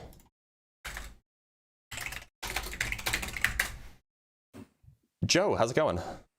Good, how are you doing? I'm doing A-okay. Joe, how old do you think the Earth is? It's a little complicated. I do believe that it's around that 6,000 since Adam, but in the same sense, God created Adam mature, he created trees mature, he created Earth mature, and the universe mature. So, because he created Adam as an adult, and he created trees and fruit and all of that he could already eat. It didn't start from infancy. So I am more aligned with science as far as like you can observe the Earth and everything like that as being old, but I believe it's not actually old. Human history right? is more around 6,000. How old do you think the Earth actually is? I think it was created by God around 6,000, but okay. I believe he created it mature. Sure. Like, so you would do dating in it. Right. So it's your position that God planted false evidence for us? No. Then why did he plant false evidence for us? I wouldn't. I said no. I don't believe he would plant false evidence. I know you don't think- believe it, so then I'm asking, why don't you believe it in light of the fact that under this worldview he did? My standpoint with that is I don't really know the age of the earth. I know the age of that. I think there's a lot of conflicting evidence on both sides. You know. Well, we can get to that. I imagine that there probably won't be any conflicting evidence that you'll point out for the old earth, but I really want to understand, like, how could it be that an all good God could plant fake evidence? I don't think that was his intention. Then why did he plant fake evidence then? That would lead us astray with regards to the age of the earth. Because the earth probably requires things to be mature so that you're not having lava going crazy. I mean, you still have to follow science. I'm with you that there are some things that might have to look old just for practical reasons. For example, you wouldn't want to create a baby Adam because then he couldn't fend for himself. He couldn't like pick fruit for himself. You wouldn't want to create baby plants because then there'd be nothing for Adam to eat. But like, why is there apparently old zircon crystals? Why are there apparently old seasonal changes in Antarctica? You need everything to reach equilibrium. I mean, how are the zircon crystals and the ice layers in Antarctica related? He could just create the ice layers. He could just create one thick layer of homogeneous ice, and he could just create zircons with no lead in them at all, and it wouldn't affect anything. I believe for consistency, why make one thing brand new and everything else old out of necessity? Well, but he didn't make them all the same age, right? He made Adam only 32 years old, but he made, the because Earth 6,000. Like, I mean, the point is he didn't make everything the same age, right? He made the Earth seem like it's 4.5 billion years old, but he made Adam seem like he's only 32 years old. Yeah, everything living was within its lifespan. Everything non-living, there's no need for that. So then why would he make their ages whatever they are to begin with? Why would he make the Earth appear 4.5 billion years old? What God was thinking. I mean, look, so the way I see it, God gave us these faculties that we have, right? Yep. Gave us like our rational minds, gave us our fairly accurate senses to try to figure out things about the world around us. And he knew going into the whole creation thing that we would use those senses to try to learn about the world. Right? That's like the whole point of senses. And we would use our big old brains to try to understand deeper about the way the world is. And then, knowing that we would do that, he then planted crystals in Australia that, upon investigation, would look like they're billions of years old, even though they're not. Okay. So it seems like he knew that we would use these tools to come to the conclusions that indeed the Earth is 4.5 billion years old. And yet he still planted the evidence that would lead us astray and lead us away from him. Now, when you say that they're this old, like, my main argument to that, like, I don't try to argue this too much because I do not fully understand radiometric dating and all that. It is very complicated. I get what you're talking about, the crystals. There's water inside there. There's ways that they use that to help figure out how radiometric dating works. But isn't some of that also calibrated along with the geologic column based off of previous assumptions of the dates of the layers? Not really. Like, because the radiometric dating, at least uranium lead dating in zircons, doesn't require external calibration. How so? Because it's a contained system. So the moment the crystal crystallizes, it's contained. It's a closed system. So like nothing goes in, nothing comes out. Well, So okay, you I shouldn't say generate a nothing number. goes in, nothing comes out. There's like very, very small amounts of leakage, but because there are different isotopes of uranium, the leakage can be checked against like the other isotopes that are present. Yeah, what I'm asking is, how does whatever they measure calculate to a year? I'm sure it doesn't spit out a year. It does. There's a calculation that goes on. Yeah, it does spit out a year. So what they do is they take, so uranium has a known half-life. Depending on the isotope, uranium-235 has a half-life of like 700 something million years. Uranium-238 has a half-life of like 4.5 billion years. When a zircon crystal forms, it locks in some uranium sometimes. There's like some degree of impurities that sometimes make it in, but it's chemically incompatible with lead. So when the zircon crystal solidifies, it's just a solid crystal that has negligible amounts of lead in it and some uranium in it. But over time, that uranium decays and it turns into lead. And so because we know how much lead it started with, we know how much uranium it started with, because you can just count how many total uranium atoms there are, how many total lead atoms there are. That will give you the total initial uranium content. And you know how long it takes for the uranium to turn into lead. You can just explicitly pull out a number, pull out a year. Okay. So, there's things that I see that make me kind of question, you know, if things like that can give false results because of contamination. Like, so my example, like the soft dinosaur bones. Yep. You know, what about how them? was that protected from fossilization? You know, how is I would say that that's. Have you looked into this? A little bit. I saw they said it was encased in lead, but I don't see how. Oh, I haven't seen that explanation. Here, I can show you something though. Yeah, I'd love to see it. Because I never got a good explanation as to how that was, but I heard lead, and that didn't make any sense to me. How it. Here you go. The fossils. There's a paper published in Nature, which is a really well-respected journal, by the way. Mechanisms of soft tissue and protein preservation in Tyrannosaurus rex. We can just read the abstract. It's complicated. I'm not a biologist or paleontologist, but you know, so the idea that original soft tissue structures and the native structural proteins comprising them can persist across geological time is controversial, in part because rigorous and testable mechanisms that can occur under natural conditions resulting in such preservation have not been well defined. Here we evaluate two non-enzymatic structural protein cross-linking mechanisms, Fenton chemistry and glycation, for their possible contribution to the preservation of blood vessel structures recovered from the cortical bone of a T-Rex. We demonstrate the endogeneity of the fossil vessel tissues as well as the presence of type 1 collagen in the outermost vessel layers using imaging, diffraction, spectroscopy, and immunohistochemistry. Then we use data derived from synchrotron FTIR studies of the T-Rex vessels to analyze their cross-link character with comparison against two non-enzymatic Fenton chemistry and glycation-treated extant chicken samples.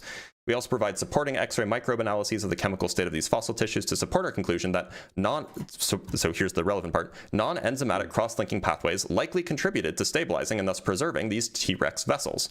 Finally, we propose that these stabilizing cross-links could play a crucial role in the preservation of other microbes, blah, blah, blah, blah, blah.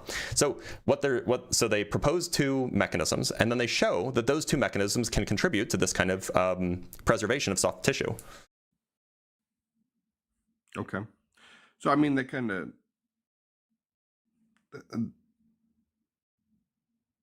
I didn't really see what those I don't really understand those mechanisms. Me neither. It's Fenton chemistry and glycation. I don't know what either of those are. I'm not a chemist. I'm not a biologist, but they have a name.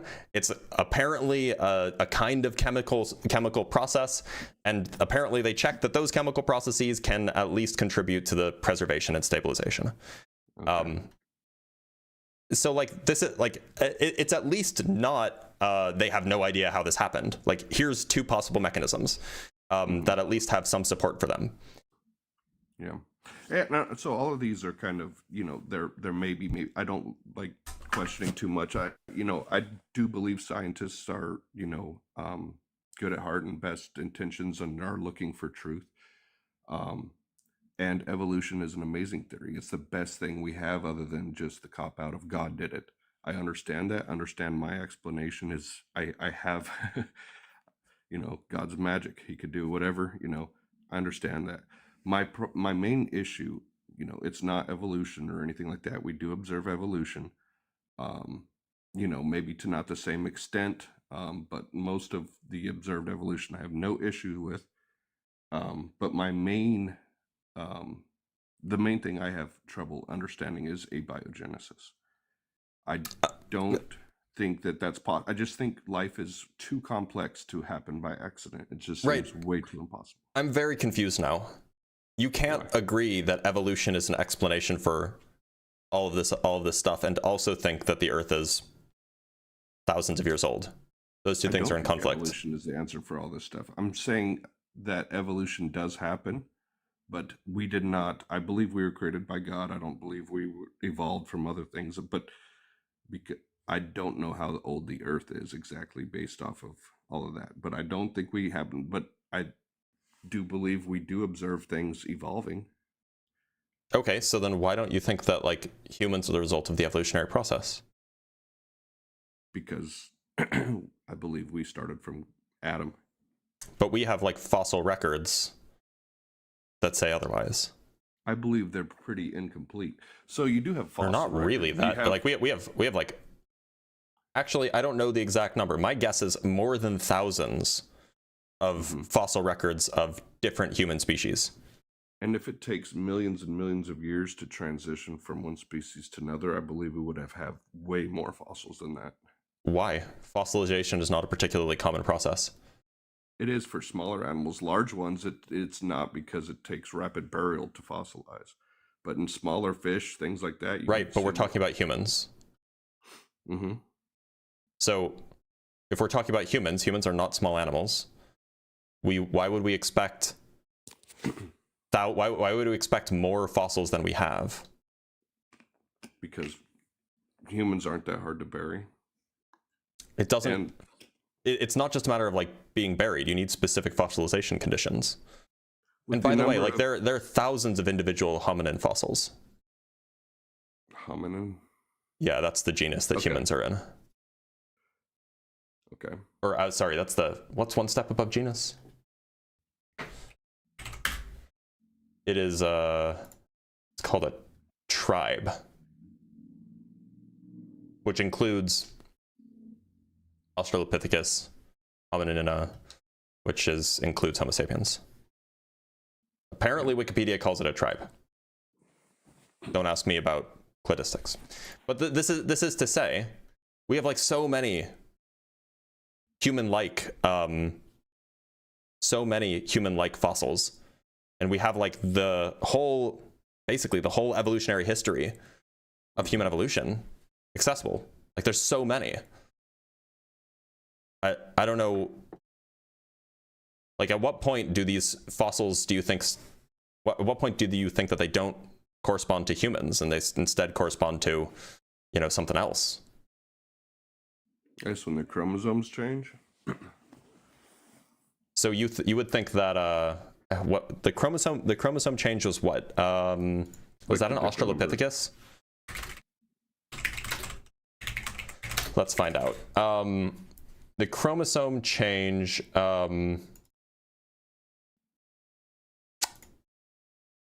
okay, so at least according to the internet, who knows if it's believable. It happened before the split from Neanderthals and Denisovans, sometime between 1 and 4 million years ago. So you would say that anything after 1 million years ago, at least according to the numbers that, I don't know, maybe you don't believe, like this guy, let me pull up a picture from lots of scrolling. You would say that, like, just looking for particularly intact one. You would say that this fossil, partially reconstructed, of course. You would say that this fossil is a human skull? I've heard theories about that, where the brow line could be, so in the Bible that there are people who can reach an older age. And I've heard that. I don't know if the truth in that. There are certain bones that do continue to grow as you get older, like, was Methuselah, 900 years old. But I don't know. I don't really study skulls.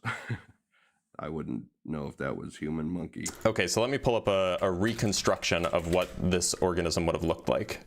Mm-hmm. This is from the Smithsonian. So make of that what you will. This organism a human? I think they modeled it to look like a human. Would you say that this is a person? I'd say it looked more like the definition of a Neanderthal. You know that Neanderthals are humans, right? Sure. So you would say that this organism looks like a human. Classification of human. Yeah, it's a kind of I feel like human. Yeah, your question is kind of trapping me, so I'm trying to be specific. Well, look, so this is a reconstruction of a Homo erectus, which would have lived like 1 million years ago. Okay. And so it's not clear like where. I mean, like here's another reconstruction. This is from Science News. Is that a human? Maybe. Kinda. I mean, they're reconstructions, so. Yeah, of course. But they're based on they're based on bones. Well, not really. I mean, they're based on bones, so you have to like match the bone structure. Well, monkeys have similar bone structure, but they don't look Yeah, like but it's sufficiently distinct that we can tell them apart. Right. People can. I can't. Well, yeah, okay. Scientists can. What about this guy? Oh, that's a terrible drawing. While I'm pulling that up, I did forget to mention, because I kind of came up here for that statement. My church did not really talk to me at all about this. Actually, I did ask my pastor what he believed, if he believed what did he say? Earth was young. He said no. Okay. And just left it at that. We didn't discuss it further. So how did you come to this conclusion? How did I come to this conclusion? Yeah, well, I wholly believe the Bible because I think it's the most reliable thing. I mean, archaeologists use it all the time. They're talking about real places in there. I think it's a great source of wisdom and understanding and how to treat other people. I think it's a lot of really good information, and it makes the most sense. And my main thing isn't my issue here isn't much with evolution. But in order to even have these points of evolution between man and human, you have to have life from non-life. And I feel like that is completely impossible. That's my biggest hang-up. Well, if that can't happen. Look, I mean, so it seems like your hang-up is evolution because you think that evolution didn't happen for humans, right? That humans didn't evolve. That's like a pretty big hang-up. Well, that's mostly because of religion and all of that. And is that because you don't buy abiogenesis? Well, because abiogenesis couldn't happen, I don't think everything else, I don't think it followed this natural progression. I believe we were created. I mean, it's possible he created all of us, and then just let everything kind of happen by chance and all of that, but that doesn't make any sense. I want life to mean something, and I mean, I know that's a want, but... Relevant question. What kind of thing would you need to hear? What kind of answer are you looking for when you ask, how did abiogenesis happen? What kind of detail are you asking for? Where did the point of non-life come from? Like the location? No, I mean, I see where they talk about the location, the thermal vents and things like that. But, the whole Miller-Urey experiment was just to build protein, and that relied on lightning, which was on the surface of the ocean, which would have broken down due to the lack of an... So then what kind of information are you looking for? Like, if it was real, what kind of explanation would you like to hear? I'd like to see us be able to explain it to you. If it happened on accident, I think we could do it with all of the we have everything we need to do it. So, and question, we can create... We can't reproduce God's creation, can we? No. So then why should we think that that's possible? I don't think it's possible. That's my... Well, no, why should we think that God creating life is possible? Because he's God. Look, so if your standard is we have to be able to do it in a lab in order for it to be real, it doesn't seem like that's holding up against your own belief. No, it does. I mean, because we can do something doesn't mean ants need to be able to do it too. We have different capabilities. We are the... And who's to say that it's possible that we can recreate life, even if it happened on Earth 4.5 billion years ago? We have different capabilities. I think either way, it's a dang miracle. What happened before the Big Bang? Nobody knows. How does it... So... That seems like a pivot. I'm understanding... Huh? Look, so my point is that it seems like you're relying on a God of the gaps, right? You're saying, well, we haven't done it in a lab yet, so it must be God. Which, I don't know. Enough. If we can understand it, I think we could reproduce it. What if... who's to say that we understand it at this point? I don't think we understand it because I haven't seen no evidence. Look, of it. So then why would you think that it's been why would you think that it would have been reproduced by now if we don't even understand it, if it was real? Because they claim to know how it happened with thermal vents and all of that. That's like speculation. Mm-hmm. There's no like definitive. It definitely was this, guys. Well, I'm saying that's like every explanation is a complete impossibility. How do you establish that it's impossible? Because we would have tried to do it if there's a possible way to do it. That doesn't follow. Is it possible that is it possible that two stars collided, giving rise to the elements that make up our planet in just the right arrangement that humans could arise? Yeah, that's like physically possible. Does that mean that we could reproduce it? No, of course not. No, because that's not the case. That's going way beyond this. But look, you were saying that it's impossible. You were saying that it's impossible. We're not. You were saying that it's impossible because we haven't done it yet. That doesn't. Those two things are unrelated. I think they're related. Just because something's possible doesn't mean that we would have done it by now. Look, you agree that DNA exists, right? Yes. Okay, so was it possible in the 1800s that DNA existed? Yes. Okay, but they couldn't extract DNA. So would you in the 1800s have just said DNA is impossible? No. But they couldn't extract it? They couldn't reproduce it? We can now, but they couldn't at the time. You don't think that if we knew how everything came together and had all that with the technology we have now, we wouldn't be able to reproduce that? Like maybe we would, but that would require knowing how it worked. We need. It's not a tech issue. It's a science issue. In the 1800s, they didn't know about DNA. So they look, the technology required to extract DNA is actually really, really simple. It doesn't require a lot. It requires basically like a few, like some enzymes, or like an alcohol, some enzymes that they had access to, and like strawberries. And then you can look at it with like fairly straightforward stuff, or at least you can look at many strands of it using like fairly straightforward microscopes. The tech was available. They just didn't have the scientific understanding at the time. But that didn't make it impossible just because they had the tech. They didn't have the understanding. It doesn't make it impossible just because they didn't do it. So the reason I'm saying this is it happened by accident. If sure. Abiogenesis rule with the conditions on our Earth, but were way worse than now. But we don't know what the conditions were, right? We know that they were not this good. We know we didn't have an ozone layer. Yep. So that makes it more difficult. But that doesn't tell us what the conditions were. From everything I looked up at that time, because our ozone layer was made from algae and not algae, but microorganisms in the ocean made the oxygen. But look, knowing that there wasn't an ozone layer doesn't tell us what the conditions on the ground were like. It just tells us what it wasn't like. Yeah, it seems very far-fetched. So the whole timeline with what's far-fetched about it? The first one was it like 700 million years ago, the first life.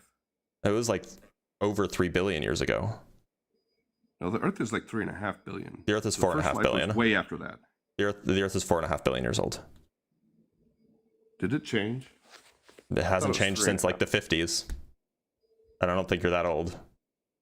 Okay, 4.5 billion. So 3.5 billion years that had the first living thing. Yeah, I think that the estimates are like 3 billion years old, somewhere between 3 and 4 billion years ago. But yeah. That's not what I found last time. Okay, well, we can just... When did the first life originate on Earth? We'll just use the Google machine. Okay. Okay, so here's Wikipedia. Evidence suggests that life emerged prior to 3.7 billion years ago. Okay. So, but that's neither here nor there. Continue. So even with that, the timeline doesn't make sense. For all of that to... all of the life forms it would take to create enough oxygen, to create an ozone layer, to do all this, it just seems... You don't need an ozone layer for life to exist. On land, yes. Life didn't exist on land until like, what, 300 million years ago? They had like billions of years before life existed on land. Yeah, can you search when life existed on land? 385 to 359 million years ago, apparently. Okay. So, and I'm assuming it's fairly small. Oh no, I'm sorry. So there were land plants and animals that modern land ecosystems didn't appear till then. Plants, other land organisms existed, 450-ish million years ago. Okay, so maybe at least according to Wikipedia that I was looking at. Yeah, was maybe for land. So how in 400 million years it seems like an impossible time scale when every small change takes millions of years. Small changes don't take millions of years. Small changes don't take millions of years. Small changes take like thousands, tens of thousands of years, perhaps. Okay. Well, so how many years would you say it takes to go from like a frog to a possum? 20 million or 200 million years, perhaps, if we're talking about the earliest frogs and the latest possums or something. Okay. So 200 that's what I mean. Like that's a pretty small change in my mind if you compare. A frog and a possum are so distantly related. It's not a small change at all. They're just like similar size, but that doesn't mean that it's a small change. They have like completely different internals, completely different organs and stuff. Like, yeah. Okay, so what about And by the way, I imagine that you're talking about like going from like the earliest amphibians branching off to form possums, not like frogs. Frogs didn't become possums, to be clear.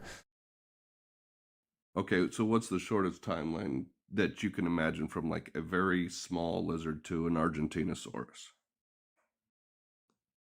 I have no idea. Do you want me to look it up for you? I can look up when the first. You can't. When did the first lizard evolve? Google machine. Evolution of reptiles. Reptiles arose about 320 million years ago during the Carboniferous period. Okay. And then how long ago was that? When was the dinosaurs first found? So dinosaurs. The dinosaurs evolved during the. When did the dinosaurs evolve? Like what? It was like. There we go. Like 200 million years ago or something like this. 230 to 245 million years ago. So like there was like I guess there was like an 80 million year gap between the first reptiles and dinosaurs. Mm-hmm. 80 million years is a long time. It's not long for that amount of change. That's crazy change. So the difference between an original lizard and a dinosaur is smaller than the change between a lizard and humans. When you think about like it's not just size, right? Size is not the most difficult thing to evolve here.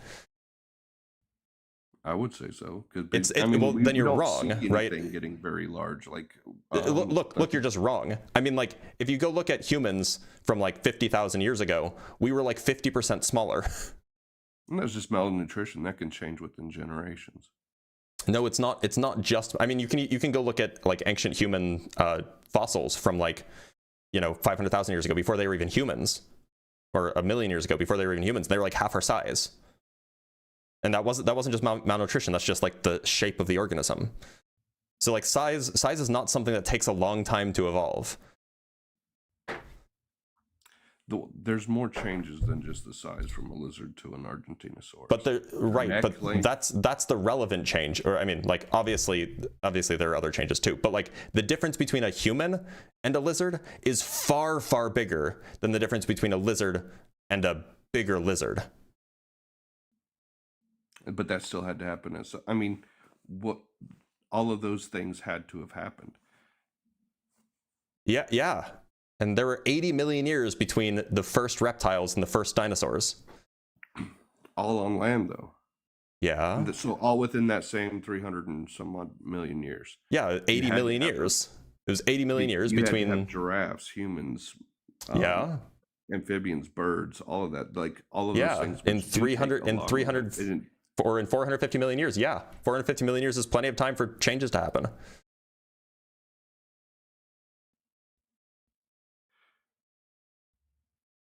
On the one hand, it sounds like you're saying that these numbers are incomprehensibly big, and on the other hand, you're saying that it's like not enough time. So which one is it?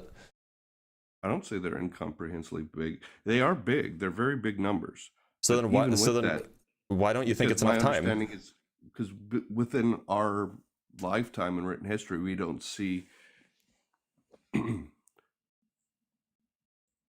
like that amount of change, and it would have to our lifetime is 80 years. We're talking about like humans, like since we've been documenting finding. Okay, what's the difference between 6,000 years, maybe 5,500 years, and 80 million years? It's way more. It's 80 million. The difference is basically 80 million years. 5,500 years, which is how long human history has existed, like written human history, is a rounding error. From everything that, well, so with things that we observe, what I see happening in nature is that things are dying off faster than they're. Well, that's our fault. Debatable. No, I mean, like, we're like destroying ecosystems, right? We're also saving ecosystems, and like prior to like 25 years ago or 30 years ago, we really weren't. I don't know. I kind of don't agree with the life just happens. I believe life is hard. Like, it is brutal.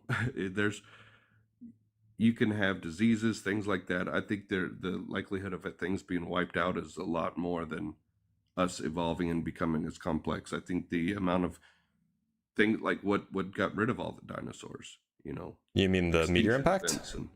You mean the meteor impact? Yeah. Yeah, those don't happen very often. No. But they do wipe out a lot of life, and it seems yeah, and then it's the stuff that remains that can fill all those niches quickly. That's the whole business. In fact, that's one of the major driving factors, or it's one of the driving factors of evolution. When you have a huge cataclysmic change, it changes the environment so quickly that either you have organisms that are alive to fill the niche, or they will die. Well, I mean, that's what I'm getting at there with that is there are natural events that are more catastrophic than just our impact over the last 6,000, however long you want to say that we were damaging to the environment. Yeah, sure. We're not as damaging as like when a 7-mile meteorite strikes the Earth at 40,000 miles an hour. That's true. But we are in a major extinction event. We do observe a lot of things going extinct rather than new species. Right, but that's like our fault. This is not like just like a normal thing that would have otherwise just been happening. But that's neither here nor there. The point is that like we're so far off from the abiogenesis stuff. Like, it just seems like you're saying that just because we haven't established how this happened yet, it means that that it's impossible that it could have happened. Yeah, because that's just not what possible means. Possible doesn't mean it hasn't happened yet. When you describe that abiogenesis happened by accident, I don't see how we can't recreate it. Because we don't know how it happened by accident. Because I don't think it's possible. I don't think we but you can't justify it not being possible. It's way too complex. Like the odds. Like, so. Okay, compute the odds for me, please. I'll use this as an example. You know, 52 factorial. Like, if you shuffled 52 cards. Yep, I know how big 52 factorial is. Yeah. Yeah, it's insane, and that's just with 52 cards. So to say that, you know, hundreds of proteins and all this came together, the odds of that not what happened. That's not what anybody thinks happened. So what you're talking about, the lipids and the all you need is some sort of self-replicating molecule. Any kind of self-replicating molecule will do. And then some sort of separation mechanism. So like you a lipid bilayer. Those are the minimal criteria. Those are the minimal criteria for some sort of life to evolve, right? Now, the actual mechanisms of how those things happened, it's not clear. We have examples of like self-replicating molecules forming on their own, but we don't know that that's how it happened on Earth. Would you argue that it takes more than 52 things to come together on accident? More than, in some sense, it takes two things, right? It takes like self-replicating molecules and like a separation mechanism. So the lipids that form the hydrophobic, they form the membrane. Yeah, so you have the cell wall or the membrane of some kind, or maybe even just like a bubble, like a literally a water bubble, or like a small cavity and like a piece of rock. You need that, and then you also just need to find a self-replicating molecule in that. That's it. Yeah, I mean, how do you find a self-replicating molecule? Like that in itself. Well, here's like a proposed mechanism for like the spontaneous emergence of self-replicating molecules that contain nucleobases and amino acids. This is a paper that came out 6 years ago, I guess, where they proposed like, here's how this could have, here's like one mechanism, here's one pathway that it could have happened. It's hard to tell if this is the way that it did happen because we can't go back in time. But what we can do is we can propose different methods, and then we can see, well, which ones are the most likely to happen given the environment that we think was there at the time, and which one is most likely to, survive. Blah blah. We can do all sorts of things, but like it's like there's a lot of propositions about how these things might have happened. It doesn't mean that we know which one did happen, and it doesn't mean that we've assembled an entire structure of a full cell developing from nothing. Just anything that we can reproduce, because the odds that even lives long enough. So the part that makes it like so. So can we talk about the odds again? Go ahead. Something that if we came up with something that from life to or non-life to life, it would also have to have evolved with the ability to reproduce. That's what a self-replicating molecule is. Yep. So all you would need is just a self-replicating molecule, right? And in fact, you don't even really need a separating mechanism, as long as the self-replicating molecule isn't it's just not clear that you would call that self-replicating molecule life at that point, right? Generally, what we call life is when you have some interior thing that's separated from the exterior thing, and then that interior thing can replicate itself. But you could just have like a soup with self-replicating stuff in it. And like this paper proposes a mechanism for how that can happen for stuff where the self-replicating stuff is nucleobases and amino acids, which is like, pretty close to what you would mean by life, right? When you say self-replicating molecule, it would have to have DNA. No, it doesn't have to have. It doesn't have DNA or RNA. It has nucleobases and amino acids, but it forms these things like these nucleobase stacks. Have we ever observed anything like that, like reproducing, like self-replicating? Well, there are a lot of different kinds of self-replicating molecules, is my understanding. It's just without DNA or RNA. Yeah, I'm interested, like, because I don't know. The comments seem to think I'm stuck on anything. Here you go. If you can prove me wrong, I would love that, because it's called autocatalysis or autocat. I don't know how to pronounce it. I'm not a chemist. So a chemical reaction is autocatalytic if one of the reaction's products is also a catalyst for the same reactions. A set of chemical reactions can be said to be collectively autocatalytic if a number of those reactions produce, as reaction products, catalysts for enough of the other reactions that the entire set of chemical reactions is self-sustaining, given an input of energy in food molecules. So this is like, in fact, there's a section on this. Possible role in the origin of life. An early example of autocatalysis, or catalysis maybe, is the foremost reaction in which formaldehyde and base produce sugars and related polyols. I'm not a chemist, by the way, or a biologist or anything like that. But that's this this is like the ability to understand it. Apparently, this is like a fairly well, like there are lots of examples of this kind of thing happening that don't involve DNA or RNA. And that's okay.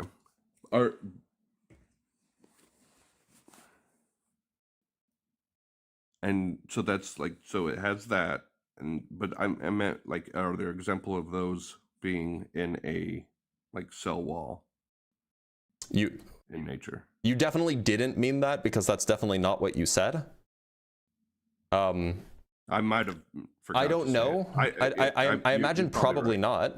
Well, at least I don't think that we've seen that happen in nature. I don't know if that's happened in a lab.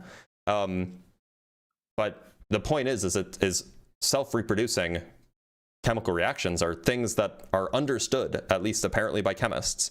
So this is not some far-fetched thing that's like super rare, right? I just thought it was interesting because you mentioned those, and that's what was needed. You're saying that's what was needed to start is self-replicating molecule in some sort of cell wall or membrane. Yeah, that's enough to call it life, right? So once you have a self-replicating molecule, the only thing that you need left is some sort of encapsulation of that self-replicating molecule that can then produce more of itself. And so I thought life would require RNA or DNA. No, not necessarily. I mean, that's how we see life today, but like life is generally really broadly defined, and we can go look up a definition if you want, but it's like generally something that will reproduce on its own, and it can metabolize. That's required. That's what's required for self-reproduction. Also, there's generally some sort of like dynamical equilibrium happening inside of it. But like, yeah, you don't necessarily need DNA or RNA in order to have life. That's just what we have here. They said viruses have DNA and are not alive. I thought viruses were RNA only. No, I think that there are viruses with DNA. So yeah, I mean, like, look, and I could show you other papers about like the spontaneous development of like lipid membranes. Here's another one. Yeah, I see how they can form, like they're hydrophobic, and so they're protocells by spontaneous reaction of cysteine with short-chain thioesters, and so like this is providing a pathway for how these like lipid membranes can form. So like a lot of this stuff has been studied. Now, it's probably true, maybe it happened yesterday, but it's probably true that like these haven't been demonstrated to happen together in like some sort of like vial. But that doesn't mean that that's impossible. It does to me, because how does that mean it's impossible? Look, all of the components are possible. How does that mean that doing them together is impossible? Because it requires oxygen. It doesn't require oxygen. For proteins to form? Apparently. Oh, sorry, it doesn't require molecular oxygen. I assume that's what you meant. Oxygen is one of the most common atoms in the universe. Yeah, but I mean, like free oxygen, not water is an oxygen. I mean, free oxygen. Why does it require free oxygen? For life? Yeah. Because don't all living things need oxygen? No. There are anaerobic bacteria that specifically don't use any oxygen. Oh, yeah, anaerobic. But I'm not saying like life's, that would be complicated. But don't like prokaryotes and eukaryotes need? Yeah, but oxygen? Those weren't the first life. Okay. When I looked it up, that was the most believed. No, the first life would probably have been far simpler. Also, no, not all prokaryotes require oxygen. Anaerobic bacteria are prokaryotic, if I remember correctly. In fact, I think that all bacteria are prokaryotic or eukaryotic. I always get those two. Yeah, so bacteria and archaea are prokaryotes, and protozoans are eukaryotes. So anaerobic bacteria could be prokaryotic. It doesn't require oxygen. Okay. So. But it's weird that like, this is like a 2-second Google search away. So it's weird that you're like saying these things. I forget the steps in it, but there's things along the line, like the proteins or the lipids formation or something along that does require free oxygen from what I looked up. I've never heard that claim. Can you find me something for that? I can try. It might close me out. I'm talking to you on my phone. If you minimize the app, it'll just like, you won't get disconnected, but I won't be able to hear you. So just go find what you're finding. You'll be minimized for a few seconds and then come back and.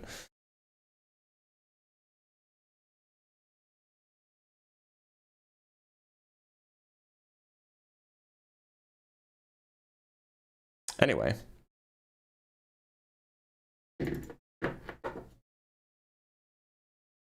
There was actually a cool replication of the Miller-Urey experiment in 2021, where they used Teflon instead of glass, and they found that they didn't find the building blocks of life at all, which explains, or which allows them to infer that you need silicon in order for life to form, which is really neat. And then they did another experiment where, let me just pull up the article that I'm looking at. Protocells emerge in experiment simulating lifeless world. There is no divine breath of life. So this is fairly new. It's from the end of 2024. Findings suggest that life on Earth could have originated hundreds of millions of years earlier than previously believed, potentially during the Hadean period, the geological area, blah, blah, blah, blah, blah. Garcia Ruiz notes that their protocells form through the action of bubbling using repeated units of hydrocyanic acid, a simple molecule composed of one hydrogen atom, one carbon atom, and one nitrogen atom. Several studies suggest that these polymers of hydrocyanic acid could lead to everything needed to create the basic building blocks of life. There's a little bit more detail down here. Where was it? Where was the part that I was just looking at? I was just looking at it. Okay, this is the replication. So the new experiment not only generated amino acids, but also 5 nucleobases that form the core of DNA. However, the most significant breakthrough was the simultaneous appearance of protocells. These protocells are hollow vesicles that compartmentalize space, encapsulating the building blocks of life and facilitating their reactions with one another. So, in fact, this experiment does what he oh, he left. Okay, well, this experiment does what he wanted us to do. Now, it's not definitive, and it suggests that it actually probably would have showed up in the original Miller experiment, but they just didn't look for them. Anyway,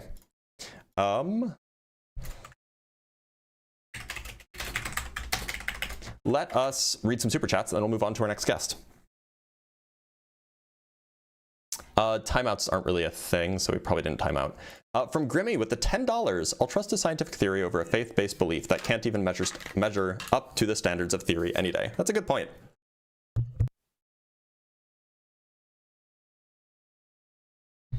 From Velvet with the 2 Canuck bucks, you're a sinner in my opinion. Well, thank you. From Amin Ra with the $20, thank you so much. You clearly and patiently explain complex science in a way that is easy to understand and hard to refute. Like gravity, evolution is overwhelmingly supported, yet religion often blocks its acceptance. Your work equals better world. Oh, I appreciate that. That's super kind. We have $2 from Evil Ducks. Expelled is a movie made by the Discovery Institute. Yeah, I kind of figured as much. From Ozfan with the $2. Thank you for the science outreach and patience. I try to be patient. From Velvet with the 2 Canuck bucks again. You keep sinning. It's ridiculous. I'm just going to keep sinning.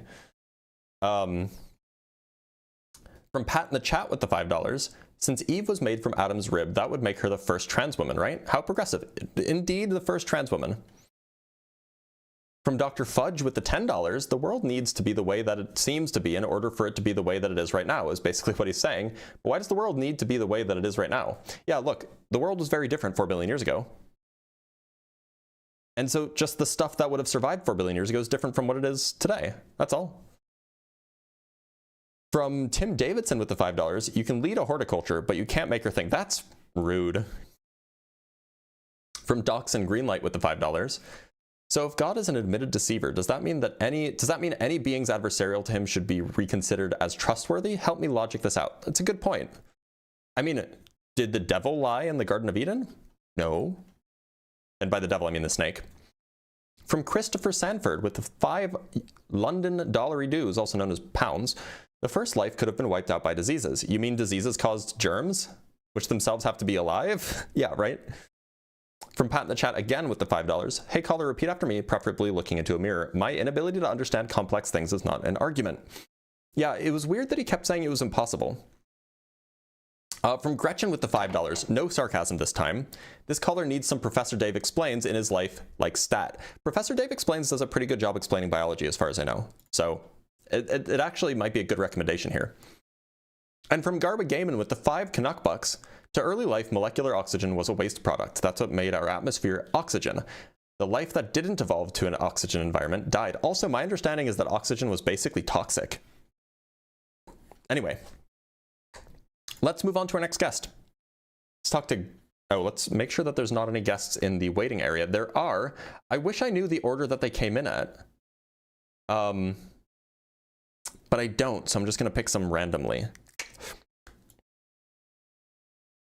Quay, how's it going? Just I wanted to see you to tell you that God is true, bro. That God is what? God is true, bro. Okay, but do you want to talk about the topic or no? No. I just want to tell you that you're a nigger for not believing in God, bro. Okay. Whatever you say, brother. All right, let's talk to E-Mart Money. That's God's greatest defender, by the way, is that guy. E-Mart, how's it going? Hey, so can I just clarify my position real quick? Because I Well, think you first might I have to ask, how old do you think the Earth is? for however many billions of years old it is. Okay, but then don't disagree with the prompt that the Earth isn't 6,000 years old. Well, so I disagree with the prompt because you're claiming that creationism is against science, when I think old Earth creationism is unfalsifiable, unscientific, and therefore is not against or for science. I think the origin of the universe, which is what creationism deals with, is I'm talking about the age of the Earth, unknowable. my guy. Well, that's not what creationism means. That's not Good what thing that creationism isn't in the background. It's the title of the thing is Did you see the prompt? creationism versus science. Yeah. Did you So see the prompt? The creationism is prompt not is about against science. 6,000 So year old Earth. you can't prove or disprove if the Let's try. Oh, I should block this Qui guy. Ban. Be gone. Let's talk to K-Grim. Reading is indeed hard. You know, for a group of people who like to read the Bible a lot, you'd think that they'd read better. K-Grim, how's it going? You have to unmute yourself first. There you go. How's it going, K-Grim? Hey man, how you doing? Thanks for having me. I'm doing all right. K-Grim, how old do you think the Earth is? Sorry, I'm just watching the stream as well, so I'm just gonna pause the stream. I'm sorry. That's fine. All right, there we go. Now I can actually hear you. There we go. How you Right, doing? so I'm doing all right. K-Grim, how old do you think the Earth is? I am a young Earth creationist. Okay. So like 6,000 to 10,000 years or something like that? Yeah. Sure. Yeah. But I need to be upfront. I'm not. I guess the journey of my apologetics has more so been on I guess the origin of the universe and explaining like a cosmological necessity for an intelligent designer. So that's more what I'm familiar with. But how does that get saw you to the Earth previous being conversation. 6,000 years old? So I think my view was more that if we can prove the validity of the biblical claim, then that if that can be shown to be true, then I think we affirm the truth claims of the Bible as well. So suppose it's true that there is an ungrounded grounder, an uncaused causer, a being that created the universe metaphysically is purely divinely simple and all of that. How does that get you to 6,000 year old Earth? Well, because I think the Bible makes truth claims. So if we can show the, I guess, divine inspiration of Scripture, or even just reason for the necessity for a God, that brings us kind of closer to the biblical claim of a creator needing to exist. And if we can, I guess, see that, I guess my reasoning is proving the Bible and then just that kind of implying that whatever is in the Scripture is okay, yeah. true. So how do you prove the Bible is true? Yeah. Well, I think first I'd go by showing the divine inspiration for Scripture. So how I would approach that is because I hear a lot of atheists saying that it doesn't really suffice to just quote the Bible as if it's a source of truth by itself, which I completely understand. You kind of need an exterior source to validify what the Bible claims about the world. So I think there are messianic prophecies, and I guess just prophecies made in the Old Testament hundreds of years before the New Testament events occurred, that secular historians like Tacitus has written about. Tacitus wasn't secular. Well, he was a Jew. He's not a Christian. Yeah, but he's not a Christian, so like it doesn't make him secular.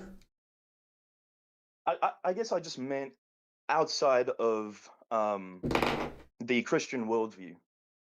That's okay, sure. I guess what I'm trying to. But look. So I have it on good authority that like there's not really good reason to think that any prophecies were fulfilled. But suppose for a moment that prophecies were fulfilled. How does that then follow that and keep in mind the prophecies that you're talking about are prophecies from like the book of prophet or from like, you know, Isaiah and Daniel and, you know, these types. These come hundreds. These come hundreds of years after Genesis was written, for example. But remember, Isaiah is like 700 years before the New Testament events. It's like 700 years before Christ. By the way, I don't think that that's like the modern scholarly consensus. I think that there's generally regarded as two different chunks of Isaiah, one of which is older and one of which is quite a bit newer. Well, not really, no, because the Dead Sea Scrolls has the Isaiah scroll. So right, but the Dead Sea Scrolls are not 700 years before Isaiah or before Jesus. Well, no, I'm saying the Dead Sea Scrolls contained the book of Isaiah, which but that doesn't mean that there weren't two separate authors of Isaiah, right?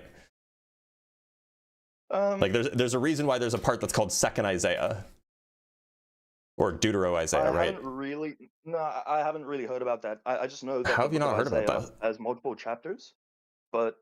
So there's Proto-Isaiah, which is chapters 1 through 39, and then there's Deutero Isaiah, or Second Isaiah, which is chapters 40 to 55. And like these are at least like if you talk to, you know, biblical scholars, which I imagine neither of us are, they were written at different times by different people. I've never really heard this claim before. And how have you never heard this claim before? You've talked with atheists before, right? Yeah, but even if you just look at the general claim of Christianity, I'm sure you're familiar with The Passion of the Christ, the film. I've never seen it. Okay, that's all good. But that film, I guess, consulted a lot of biblical scholars and Christian scholars, and like legit, the first frame in the film is a quote of Isaiah 53. Referencing that it's 700 years before the events that occurred in the New Testament. So, right, but that's the second. Yeah, so Deutero Isaiah, at least, you know, look, neither of us are biblical scholars, right? So I'm just going to pull up Wikipedia. I'm just going to pull up Wikipedia. It has sources. I can show you. We can look at the sources. So, all good. Deutero Isaiah's predictions of the imminent fall of Babylon and his glorification of Cyrus as the deliverer of Israel date his prophecies to 550 to 539 BC, probably towards the end of this period. And then there's the historic Isaiah ben Amoz, which is the author of Proto-Isaiah, lived during the mid to late 8th century BC. So these are two separate authors. So, okay, yeah, sure. Like, I guess we're getting into a tangent. It's relevant. Thank you for like giving me the information. It's cool. But the point still is that we have manuscripts that existed hundreds of years before the belief that the Christians have about the incarnation of Christ or of God in human form, which is Jesus. But we also but none of them talk about Jesus, right? Yeah, well, I think it's relevant because we have a historical consensus that he historically existed and that he was crucified under Pontius Pilate, which the crucifixion method there, like exactly what actually happened in history. I agree that Jesus existed and that he was crucified. Yeah, but Roman crucifixion wasn't even invented. Oh, but you're talking about the one word that says pierce, right? In the KJV and in other bad translations. Yeah, but well, Psalm 22 actually also says pierced in my hands and my feet. So that's one that you're referring to, right? Yeah. So both Isaiah and I guess the Psalms. Which verse in Isaiah refers to piercing? Well, I can check it. I can just pull it up real quick. Yeah, please. But I guess the whole chapter 53. Just while I'm like Googling, I'm just gonna talk a little. I think the whole chapter of Isaiah 53 shows a picture of crucifixion, because it's talking about like the lashes that he received, which was a common thing for Roman crucifixion, for them to get scourged, you know. So whipping, but whipping is a very common thing, just period, right? Well, yeah, no, I get that, but so like that's not like a definitive. Definitely they were talking about right. Yeah, no, I know, but by itself it doesn't mean much. But if you have a lot of different pieces of information and it all like shows a kind of picture of Roman crucifixion, then that is kind of a little bit more convincing. Yeah, well, I'll read it for you if you want. So, it says he was despised and rejected by mankind. So obviously we know the Jews rejected Christ. So a man suffering, familiar with pain. Right, but that has nothing to do with crucifixion, right? I'm just trying to get to the part. What verse are you in? So he was okay, you're in verse 3. He was crushed for our iniquities. The punishment that brought us peace was on him. By his wounds we are healed. We all like sheep have gone astray. Each has turned to his own way. So yeah, it's talking, I guess, about this substitutionary concept that is kind of not really familiar in Judaism. I get that they had a animal sacrifice substitutionary system, but the idea of a person actually taking atonement is something that the Jewish people don't really comprehend and understand in today's era. Whereas like I think that there's like a channel called So Be It, which is like Messianic Jews showing these Old Testament prophecies to Jews today, and them actually like realizing, hey, this is kind of there's a lot of debate about who Isaiah is talking about. Yeah, like apparently if you ask historical critical scholars, they will say something like they are talking about the personification of the nation of Israel. There's an author called Harry Orlinsky who talks about the suffering servant of Isaiah 53 being being himself, being Isaiah himself. So like it is not clear that this refers to Jesus. That's like a Christian interpretation. I've heard the rabbis make the argument that it is the nation of Israel and not really a person, and I don't think they would even say that it's the prophet Isaiah. No, but some scholars will say that it's the prophet Isaiah. Okay. I'm not talking about rabbis. I'm talking about like academics. The issue though is that the Old Testament actually insinuates that it's not.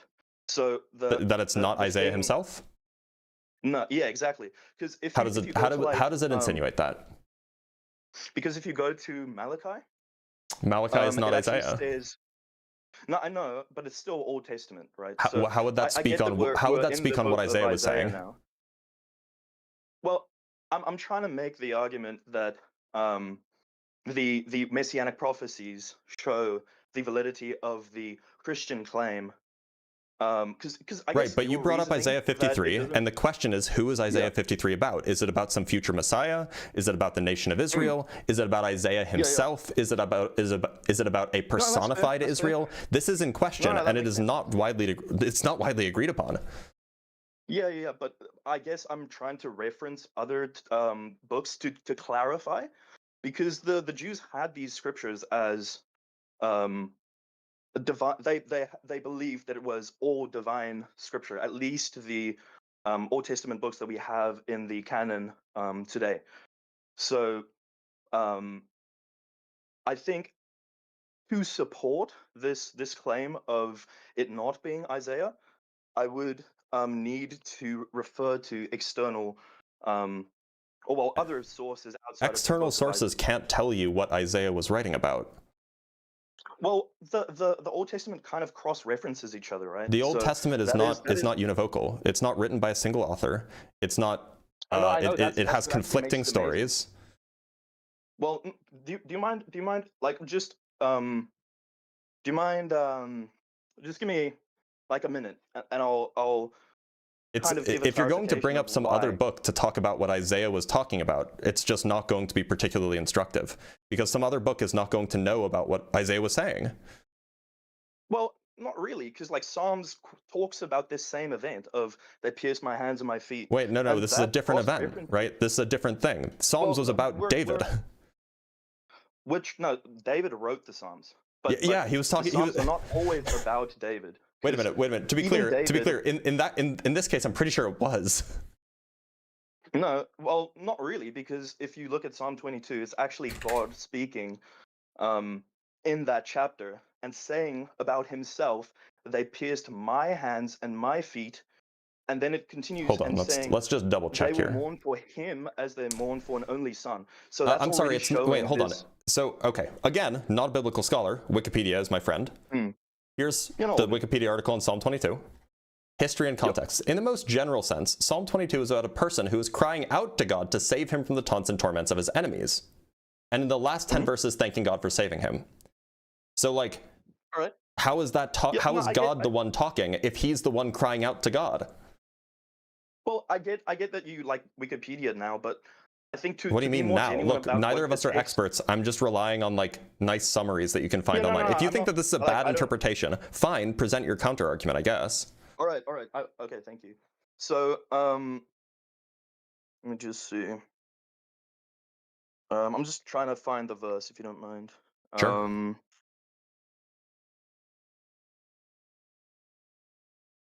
Just see.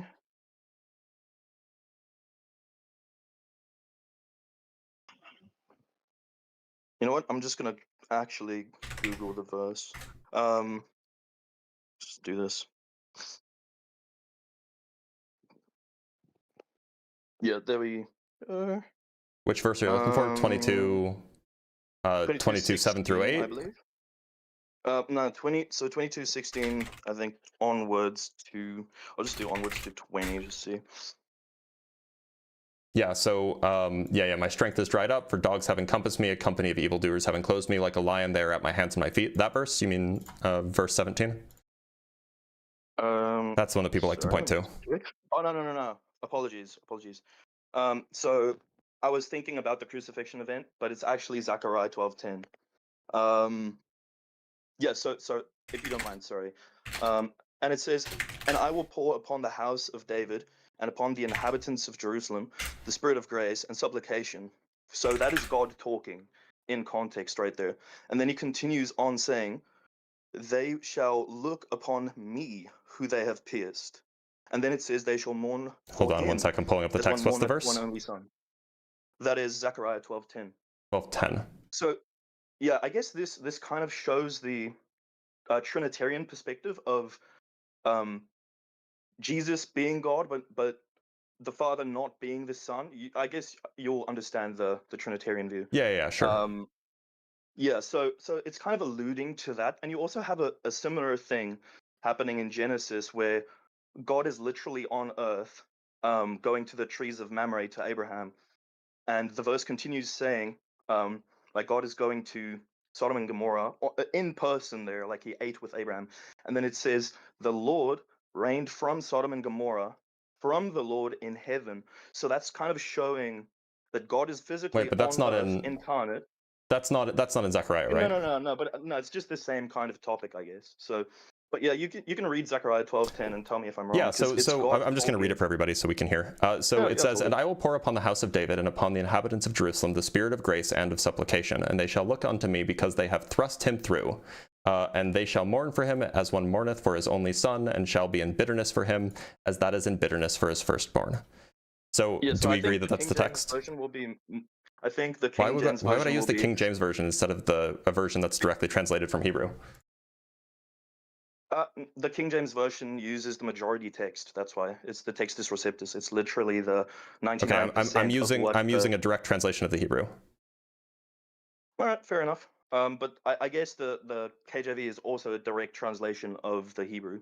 The KJV is widely regarded as like a bad translation, though. If you ask biblical scholars, there's a reason why biblical scholars don't use it, right?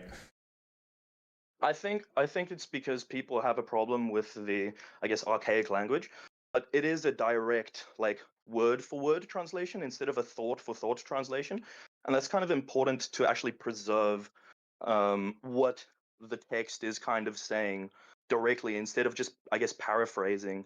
Because you have more thought for thought and like idea kind of translations, which goes into I don't know, like I guess other. Okay, so and I just got to clarify here. Again, not a biblical expert. But that's all good. What is this? What is 12:3 or what is chapter 12 actually about? It looks like that. So, it looks like from 12:3, it looks like it's about like an end times battle when all of the nations are gathered against Jerusalem. I'm at 12:10. So no, I mean I'm just looking at chapter 12, right? So here we have chapter 12. Okay, well, it's hard. I'll just Google that entirely. Look up chapter 12. So 12:3 it says, "And it shall come to pass in that day that I will make Jerusalem a stone of burden for all the peoples. All that burden themselves with it shall be sore wounded, and all the nations of the earth shall be gathered together against it." So all of the nations are gathered against Jerusalem, right? So far, so no, good. I can clarify on that. And then, well, hold on. I'm just making a point. And then we have verses 7 through 9. "The Lord also shall save the tents of Judah first, that the glory of the house of David and the glory of its inhabitants of Jerusalem be not magnified above Judah. In that day shall the Lord defend the inhabitants of Jerusalem, and he that stumbleth among them at that day shall be as David, and the house of David shall be as godlike being, as the angel of the Lord before them. And it shall come to pass in that day that I will seek to destroy all the nations that come against Jerusalem."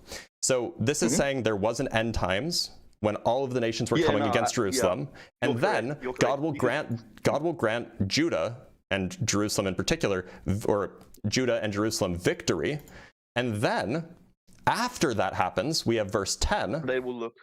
After that happens, the Jews will look upon the one who was pierced, probably referring to, say, the Jews will reject God or something like this. But the point is that what this sounds like, this is an end times prophecy.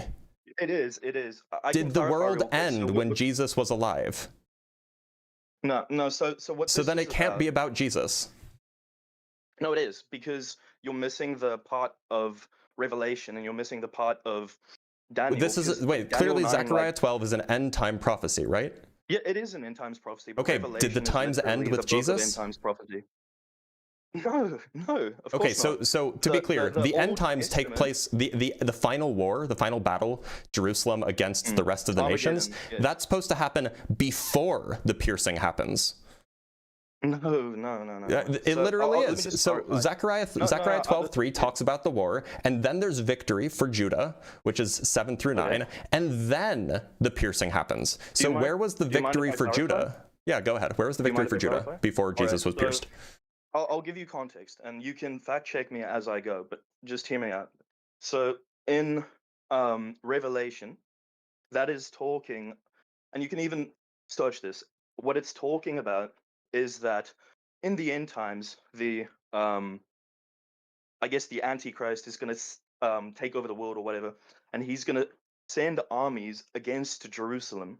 And then what's going to happen is that's called the Battle of Armageddon, and what occurs there is you have like the whole abomination of desolation prophecy that Daniel gave, because like Daniel is interconnected with Revelation, Daniel 9:24 onwards, and Revelation is actually this end times prophecy. So what you're talking about in terms of what is ending with the arrival of Jesus, what is ending is the Old Testament, the Old Covenant, the law, and the Mosaic Covenant. But the new covenant, which was actually prophesied in the book of Jeremiah, where God says, I will make a new covenant, not like the one that I made with Moses or when I led you out of the land of Egypt. So it's a covenant after the Mosaic covenant that the Jews still actually follow today. They just don't know that this new covenant was given or prophesied by God. And the New Testament actually means new covenant. Like so the Jews you're just not really addressing what I said. New Testament. You're not really addressing what I said. No, I am, because you look. Said what I said is that what I said is that if Zechariah chapter 12 is supposed to have come true, and verse 10 is it's a prophecy for what's going to happen in okay, Revelation. so then it can't be about Jesus getting pierced. No, it is, because Jesus comes back again. Do you not know? Will Jesus get crucified again? Eschatology of Christianity. Well, so wait a minute. Hold on. Are you telling me that this prophecy hasn't come true yet? No, they're going to look back. The piercing occurred, but the Jews rejected the okay, Messiah. so look, what it's saying is the piercing that's referred to in Zechariah 12:10? Is the piercing that already Look, Yeah. is the piercing that already occurred, I imagine you think that that applies to like Jesus's hands and feet, right? The crucifixion. Yeah, yeah. Yes. So if the piercing that has already occurred, and that's what's being referred to in Zechariah chapter 12, verse 10, then that would mean that the things laid out in the prophecy before verse 10 would have had to have happened before that.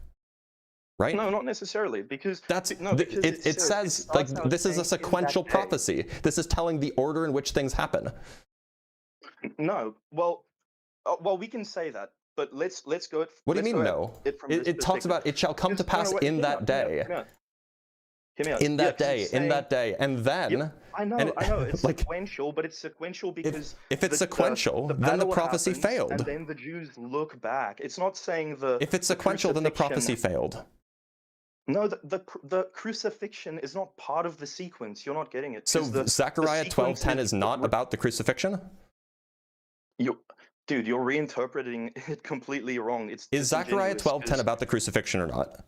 It's about the Jews looking back on the crucifixion. Okay, so Zechariah 12:10 is not about the crucifixion then.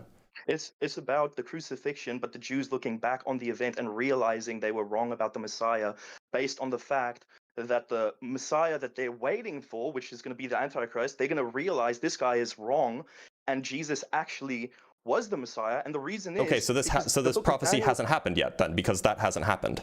The crucifixion happened, but the Jews looking back on the crucifixion hasn't happened yet. Okay, so Zechariah chapter 12 as a prophecy has not been fulfilled.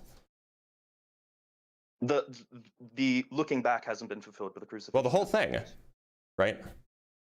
The whole thing hasn't happened, right? Yeah, there hasn't been like a big battle. In fact, nothing in this prophecy came true, because the piercing part is not even technically part of the prophecy. Under your reading, it's just something that happened in the past.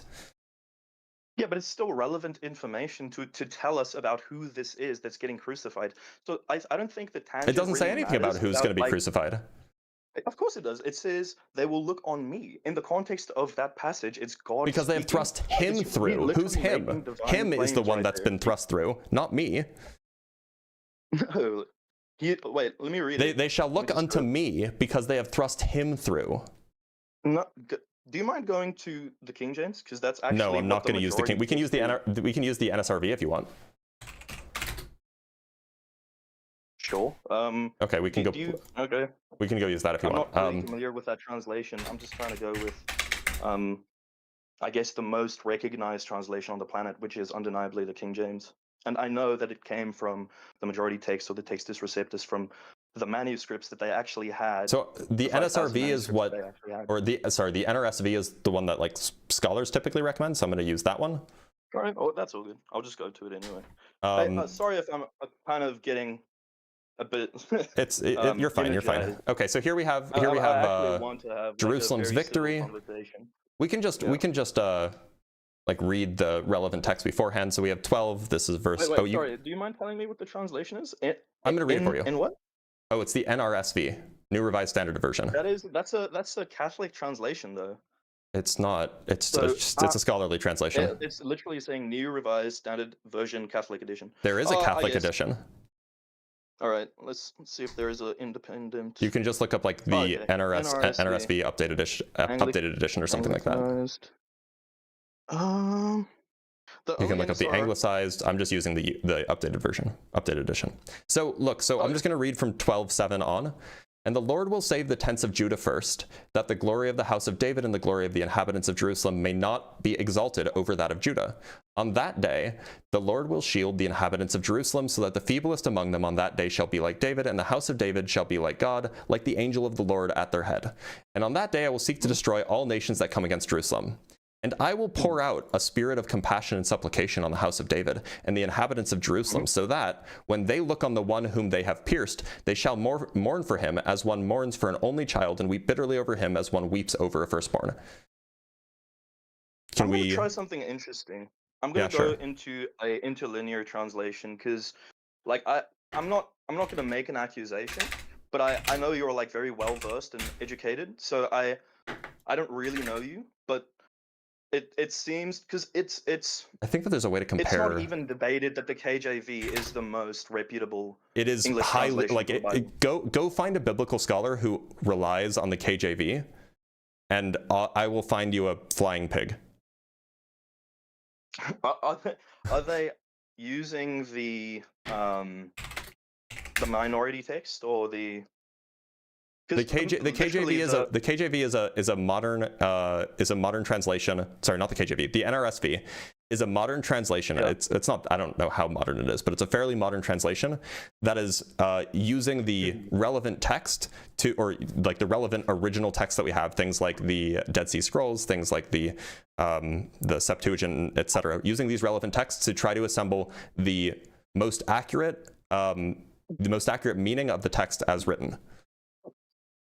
All right, let me just see. I'm going on, I guess, Bible Hub Interlinear. Yeah, there it is. Amazing. So, if you don't mind, just searching Bible Hub Interlinear, Zechariah 12:10, you'll actually see the Hebrew. So, well, I was looking at the Hebrew earlier, but you didn't want me to use the Hebrew translation either. Well, if it's interlinear and you can actually, oh well, sure, we can do that. So, do you want me to send you the link, or? I have it. Bible Hub Interlinear, Zechariah 12:10. All right. Yeah. So, do you mind if I read it real quick? Because surely it's screen share or like the.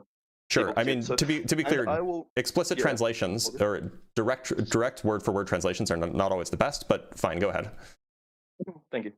It says, I will pour on the house of David and on the inhabitants of Jerusalem the spirit of grace and supplication. Then they will look on me, whom they pierced, and yes, they will mourn for him as one mourns for his only son, and grieve for him as one grieves for a firstborn. So that is, I can even like try to butcher the language and like actually. Wait, so sorry, who's him? Try to read. Who's him? Yeah, but remember, God said me. I already talked about this being a reference to the complexity of the Trinity. So God is already saying they will look on me, who they pierced, and then they will mourn for him. That is not a contradiction. That is showing. Oh wait, no, it doesn't say God, on me. It does. Well, it says on me, and then there's a dash. Yeah. Whom they pierced, and yes, they will mourn, and yes, they will mourn for him as one mourns for his only son and grief, etc., etc., etc. Like that is. Oh yeah, I see the dash, but there's like an extra word there. There's an extra word there that's interpreted as a dash. Sure. It's not. No, that. Yeah, I don't know. I don't speak Hebrew, but it's still like it's right in front of you. It does say they will look on me, whom they pierced. Like the Hebrew is there, the English is there. This is a direct interlinear. Why are you ignoring that there's like a dash there that's separating? They will look on me. Dash. New idea. Okay, whom they pierced, and yes, they will mourn for him. Yeah, but how does that change the actual claim? Because it's not saying on me whom they pierced. Right? How not? Yeah. A dash is a separating piece of grammar, right? Yeah, sure, but the separation comes after the claim that it's on me and God is speaking. Yeah, it's after. So they will look on me. Separate clause. Whom they pierced, and yes, they will mourn for him. Okay, but a clause isn't really gonna. These are separate ideas. I guess, but like, what? How does it linguistically make sense? They will look on me, whom they pierced. Like how? Well, that's why you don't look at word for word translations, because the grammar of English is different from the grammar of Hebrew. Word order is different in Hebrew than it is in English. Yeah, but I think the translations you mentioned didn't even have the words "on me" in there. So, I guess you can say that it's separated. Yeah, it does. But like, does it? Yeah. Let me pull it up again.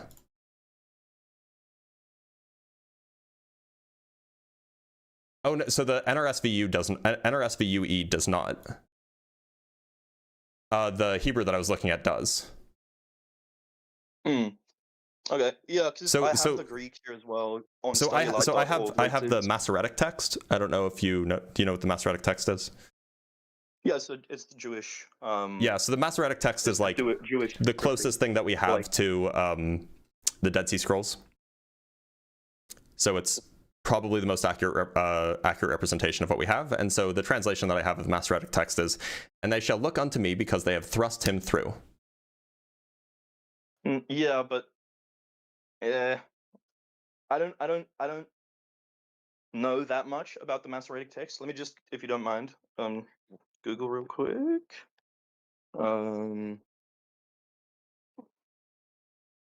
Let's see.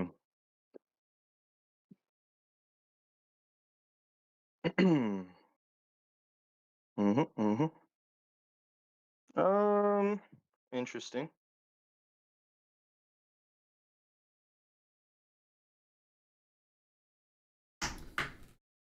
So I'm going to make a claim. You can correct me if I'm wrong. I'm not stating this as objective truth, but from what I'm Googling here, it says that the Masoretic text is not referred to as majority text. It usually refers to a specific Greek New Testament text type. However, the Masoretic text is standard authoritative Hebrew text and represents the majority of the Masoretic manuscripts. And then it gives a bit of context, saying that the Masoretes between the 7th and the 10th century CE, it's a standardized text of the Hebrew Tanakh, which is the Old Testament. And what you'll find is that the Dead Sea Scroll, if you compare the Septuagint with the Dead Sea Scrolls, and you compare the Masoretic text with the Masoretic text with the Dead Sea Scrolls, about 65% of the Dead Sea Scrolls, or the Masoretic text and the Dead Sea Scrolls are about 65% in alignment, whereas the Septuagint, in comparison with the Dead Sea Scroll, is like 5 or 10% in alignment. So like the Masoretic text is like the closest thing that we have to like the Dead Sea Scroll text. All right, let me just see. I do not know if this is true, but it's saying on the key aspects of the Masoretic text reliability, it's saying the standardization developed between the 6th and 10th centuries AD. It standardized the pronunciation and spelling of the Hebrew Bible. And then in the accuracy category, it says that the Dead Sea Scrolls are 1,000 years older. Yeah, than the Masoretic text. The translation of the Dead Sea Scrolls is kind of accurate in the later Masoretic text. So the Dead Sea Scroll text is older, it seems, and that is what the KJV is based off of. Like, no, the KJV is based off of the Masoretic text, right? It's based on the majority text, and I'm not sure. It's based on the Masoretic text. Goes into that. Let's see. Well, why would it make the claim that the because it's a bad translation. The Masoretic text is in Hebrew. It's saying the Masoretic text is not. The Masoretic text is not in English. It's in Hebrew. No, I know, but was it written at the 10th century AD? It's like sometime between the 7th and the 10th centuries. The actual translation. After Christ. Yeah. It's a translation of older scriptures. So my the Masoretic text is not a translation. The Masoretic text is not a translation. But the King James is a translation that's based on the Masoretic text. Right? AD is after Christ. Yeah. So if it's 1000 AD, that's like around 1,000 years ago. The Old Testament predates Christ, so like I don't. The KJV really doesn't. Care. No, I know, but the KJV. The KJV is based. So look, the KJV is an English translation that was made by who was it? It was it's not the. It was based on the Bishop's Bible, right? It was based on the Bishop's Bible, if I remember correctly. And the Bishop's Bible itself is based on, and I have to make sure that I get the chain correct, but the Bishop's Bible itself is based on the Masoretic text, if I remember correctly. You'll see something? Sorry? I'm just looking, sure. I guess, fact checking as we're going. Okay.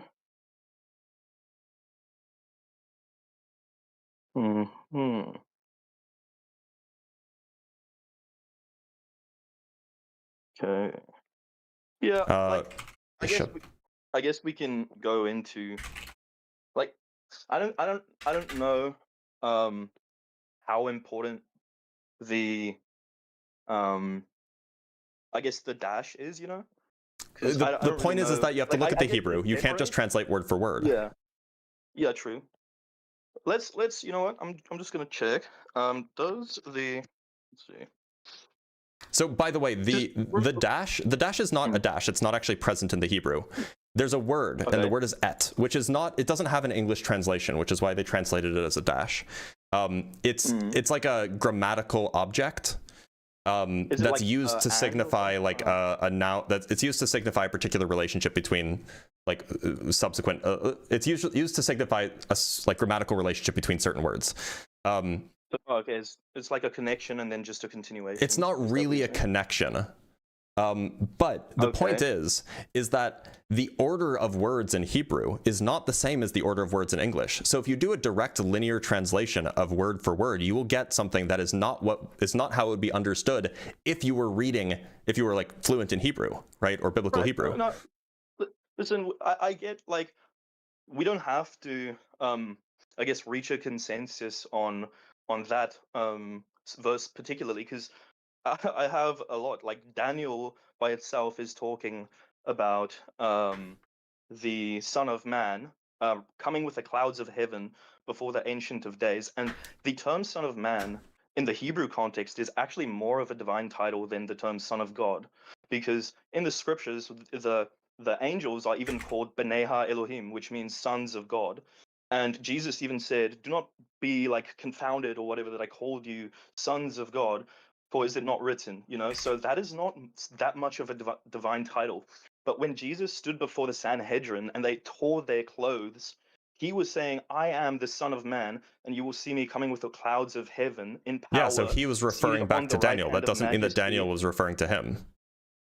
Yeah, but the thing is, though, in Daniel, we have a messianic prophecy that talks about this Son of Man, because it even gives you a time. So this is a very complex, like genuinely, this is one of the most complex topics in Scripture of like period. Yeah, and if you want to talk about that, I could recommend that you talk. I could recommend somebody to talk to that who knows a lot more than I do. Yeah, I guess, but I think this still supports. So my understanding is that the only way that the Daniel prophecy gets you to Jesus is if you take a particular proclamation of a particular Persian emperor, which was actually the fourth proclamation as the official one. If you use that one, then I think you get to something that is close to Jesus. But if you don't use that one, if you use any of the other three proclamations, or if you use like the actual dates when Jews returned to Jerusalem rather than the date of a certain proclamation, then you get a different number. So yeah, no, like I get what you're saying. It's just not particularly compelling. Like if you already believe, I can understand that it would be compelling. But if you don't believe already, go ahead. Yeah, no. Well, it actually gives a sort of mathematical calculation. And this is going to sound outrageous, but it's actually true. You can look at what I'm saying now, just by fact checking. So it's called the Daniel 70 Weeks Prophecy, and that's what I was just talking about, by the way. Yeah, no, I know, but did you know that it literally tells us the year that the Messiah would arrive? Yeah, if you pick the fourth proclamation, and not when the Jews actually returned to Jerusalem, but if you pick the fourth proclamation by some Persian king, then you end up near and around Jesus. Yeah, it's Artaxerxes. It's Artaxerxes. Right, but that wasn't the first proclamation about about Jews returning, right? Yeah, but it's not about the Jews returning. So that wasn't the first relevant proclamation. There were there were three that preceded it. The verse is very specific. I know what you're talking about. Like it's like King Darius or whatever that precedes Artaxerxes. But the claim of the scripture is not the returning of the Jewish people. It is the actual decree to restore the city of Jerusalem. So that decree. And how do we confirm that actually happened in the year that you think it happened? Well, this is not like just all in the Bible. We actually have history that gives us an estimation of when Artaxerxes gave this decree, because this is like an actual historical prince or king, you know, that gave a historical decree for the Jews to rebuild Jerusalem. And it's like the preceding king, like Darius or whatever, he doesn't meet the criteria that the verse gives. So if you actually look at the only group, or the only king that meets that criteria. Also, wait a minute. So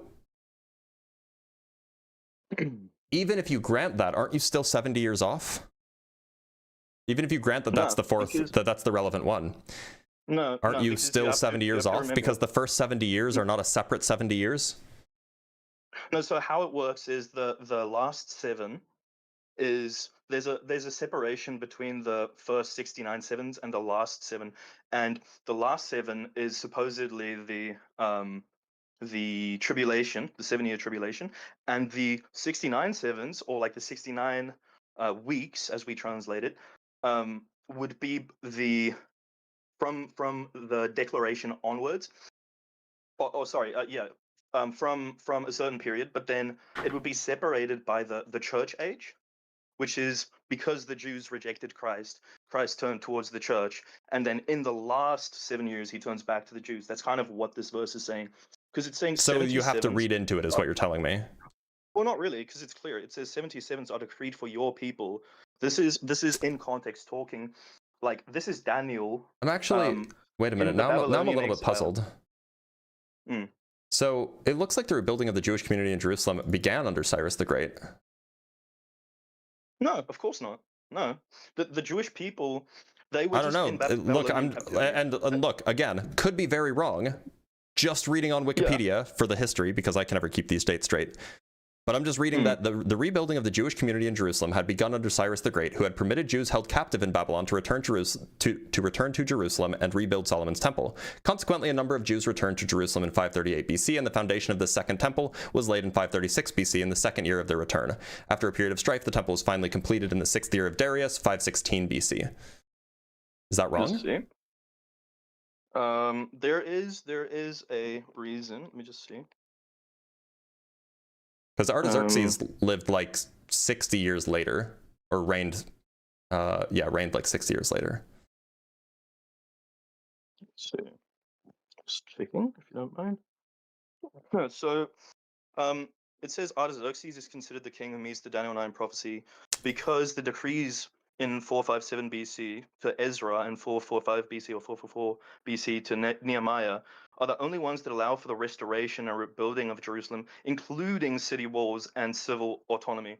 So while aligning with the prophetic timeline leading directly to the appearance of Jesus Christ. So while Cyrus the Great allowed the rebuilding of the temple, because remember, the verse says the rebuilding of the city. The temple is not the city of Jerusalem, so it needs to meet the criteria of what the verse is actually saying. And Cyrus, according to what I'm reading here, just allowed the foundation or the whatever of the temple to be starting to be built. But then Artaxerxes. So actually, do you have any like direct quote of the Artaxerxes decree compared with Cyrus's decrees? I'm going to be honest, I do not have the actual, like, word for word verbatim. I've actually never seen the Artaxerxes decree written out anywhere. That's all good. I don't blame you. This is I've heard about this. I've never actually seen the decree. I don't actually know if there was. No, that's all good. Like, is there actually, like, do we actually have this decree, or is it just kind of like people wrote about there being a decree? Well, we can look into it real quick, because I think if what I'm saying is true, which Artaxerxes really does only suffice as the only king that meets the criteria of the city being rebuilt, that would be very significant, because that would coincide with, I guess, the around 30 AD or 29 AD time for Jesus's crucifixion, and we also need to know that, like, they weren't using the Gregorian calendar, obviously. So I just did a quick Google. But it looks like the only place that we see the decrees are in the Bible. Let's see. Is this...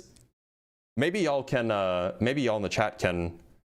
Yeah, maybe we have some confirm this, but like... in the chat. Who knows? But like, do we actually have record that this decree ever happened? Let's see. Or what it said? Apparently, his Bible archaeological report. Let's see. Sorry, man. There's Ezra 7. So here's some context. Like, I don't know if this is. Wait, let me see. I see a archaeological finding kind of depicting Artaxerxes from, let's see, I don't think that's relevant, but anyway, it's saying that Artaxerxes the First was the son of Xerxes, and I'm not going to try and butcher that name, Ahasuerus, I don't know, and eventually won the Persian throne in the aftermath of his father's murder, according to the Greek historian Diodorus. So it seems like this Greek historian does affirm the existence of Artaxerxes. Artaxerxes existed. Yeah, the no, question is did he actually write this decree, and did he do it when you think that he did it? We're investigating, but yeah, no, I just wanted to give some context that there are like historians that actually placed him in the time frame of when this decree would have been given. Let's just see. Because it's not even clear that like this happened. Well, here's the thing, like just some food for thought. Like, you can correct me if I'm wrong, but even if this is like written in the Old Testament in the book of Ezra or whatever, that is still, and we have manuscript evidence of those books preceding the New Testament events and writings in Greek, you know. So even if that is like in the Old Testament, that is still very, very, that's still a prophecy, because he's literally saying if it gets the date wrong, then it didn't come true. Oh, well, it doesn't, because remember, it's saying this decree of Artaxerxes or whatever is, because that's hundreds of years before Christ. They had hundreds of years of time. If it wasn't fulfilled in that time of Christ, and Christ didn't meet the actual criteria of the Old Testament prophecies, then sure, then it's a fluke. But this is still predicted hundreds of years before the New Testament events. So right, but the point is it got the date wrong. Well, at least that's or rather, we have no way to check that it got the date right. Well, yeah, sure, but it gives gives the date regardless. Or I'm assuming it does, but if it gives this date, then that still means that like they can't orchestrate the next, like, I don't know, like hundreds of years of history that's going to continue from that point onward to, like, we can't say that the Old Testament prophets or whatever orchestrated the arrival and the crucifixion of Christ, especially knowing that the Roman Empire like killed people who actually. So the book of Daniel was written in the 2nd century BC. Yeah. Right. No, the oldest living the oldest existing surviving manuscripts that we have of the Book of Daniel, I believe, is like 200 years BC. But no, that's not true. We don't have any biblical manuscripts that are that old. No, I'm pretty sure, because the oldest the original Septuagint version, the oldest one that we have is the original Septuagint version, which is from 100 BC. Just see something real quick. We have there's some pieces or some copies which are incomplete have been found in the Dead Sea Scrolls, but the Dead Sea Scrolls are no younger or are no older than 125 BC. So okay, so yeah. See what you're saying. And so from what I understand, the Book of Daniel being written in the 2nd century BC, which is close to when the Maccabean revolt happened, the descriptions then perfectly line up with Cyrus's decree, with the Maccabean revolt being the thing as described. Because the Maccabeans, they had their own version of like the savior, etc. Yeah. I just Googled how old is the oldest Book of Daniel manuscript, and it seems to say the Dead Sea Scrolls, Qumran fragments of Daniel labeled 1Q Dan, 4Q Dan, etc. are generally dated to the Hasmonean period, late 2nd century or 1st century BCE. And then it says composition time. While the stories are set in the 6th century BCE, the consensus among scholars is that the book was finalized, so that's all the scriptures, in its present form around 164 BCE. So that's like still close. So it's the 2nd century before Christ.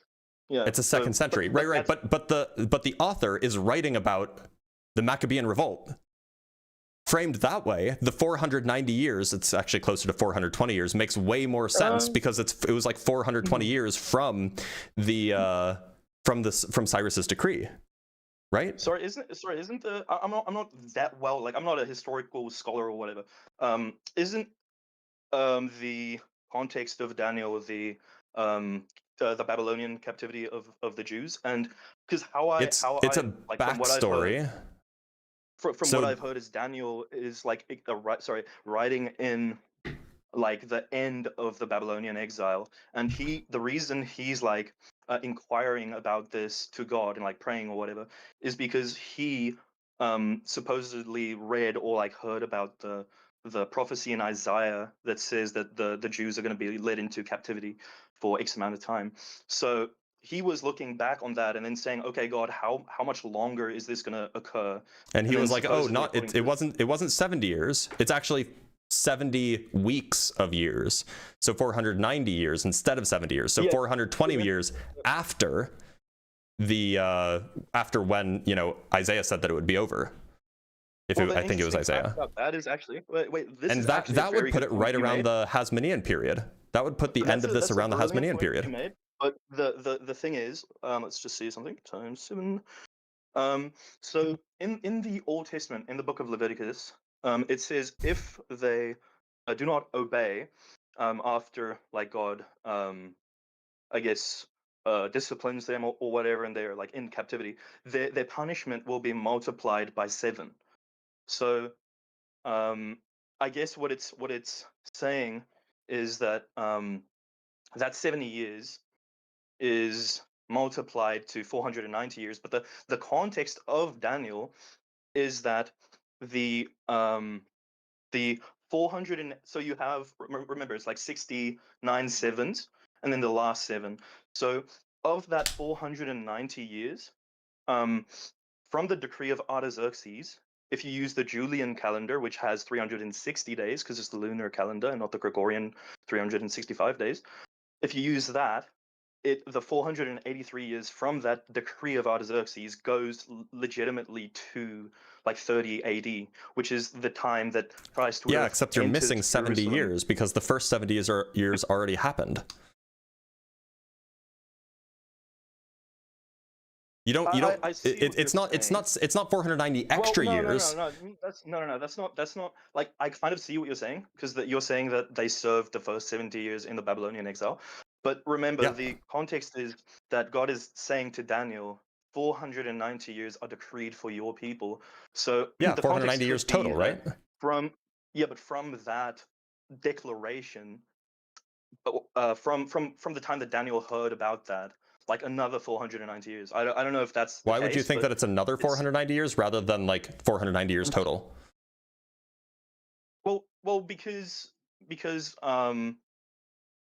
I believe the Jews rejected God, or because they had like all their idolatry and stuff happening in the Old Testament, and God was, even in the Old Testament, in Leviticus says the punishment will be increased, so it was multiplied, and then that multiplication is like added to the punishment that already exists. Because if they disobeyed, and God is saying, hey, like, you didn't fulfill my conditions in this 70-year repentance period, or like chastisement period, that would mean that God is like reissuing. I don't know if that's the case, but it just makes more sense for God to respond and say, it was supposed to be 490 years total, though, right? Daniel's like, they thought it was 70 years. But actually, they forgot about the thing from Leviticus that makes it multiplied 7 times over. So it should have actually been 490 years, which is why they weren't let go after 70 years. And in fact, there's another 420 years after that required. And so if you do that math, from when Cyrus the Great issued his decree, you end up just in the Hasmonean period. So sorry, I just googled the real quick. Hasmonean period. Sorry. Man, AI overview is so helpful. It says the Babylonian exile. Sorry, let me just phrase the actual question first. I said, is the Babylonian exile a part of the 70 weeks?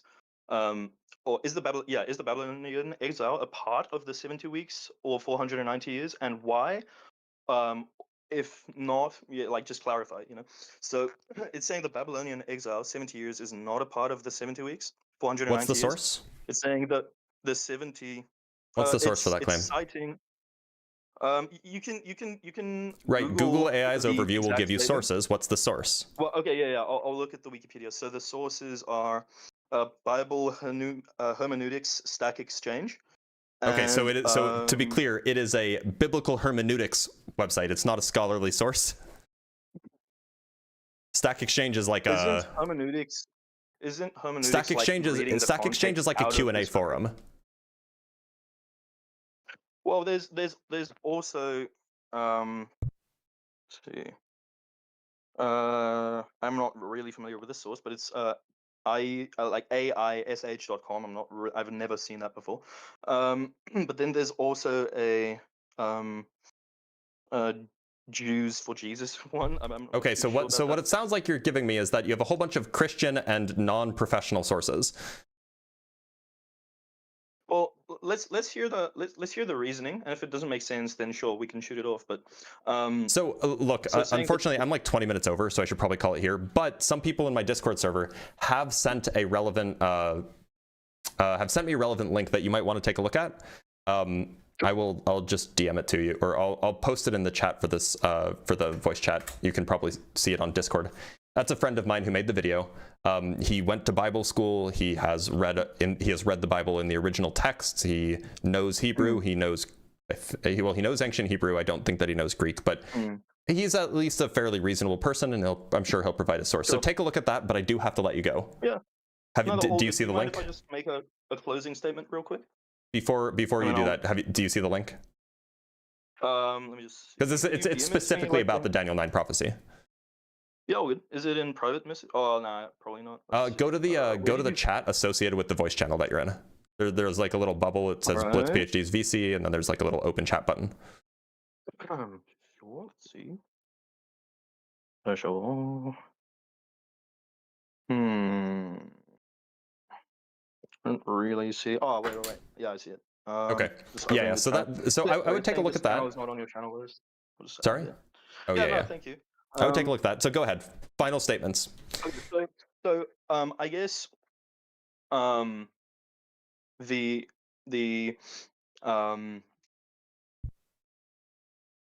sorry, just humor me like 1 minute. I think I want to touch on like just two really quick statements.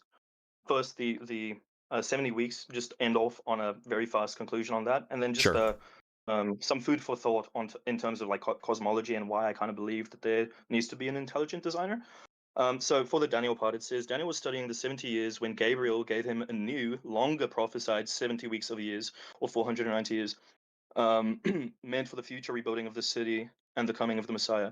The 70 weeks began long after the 70-year exile had ended.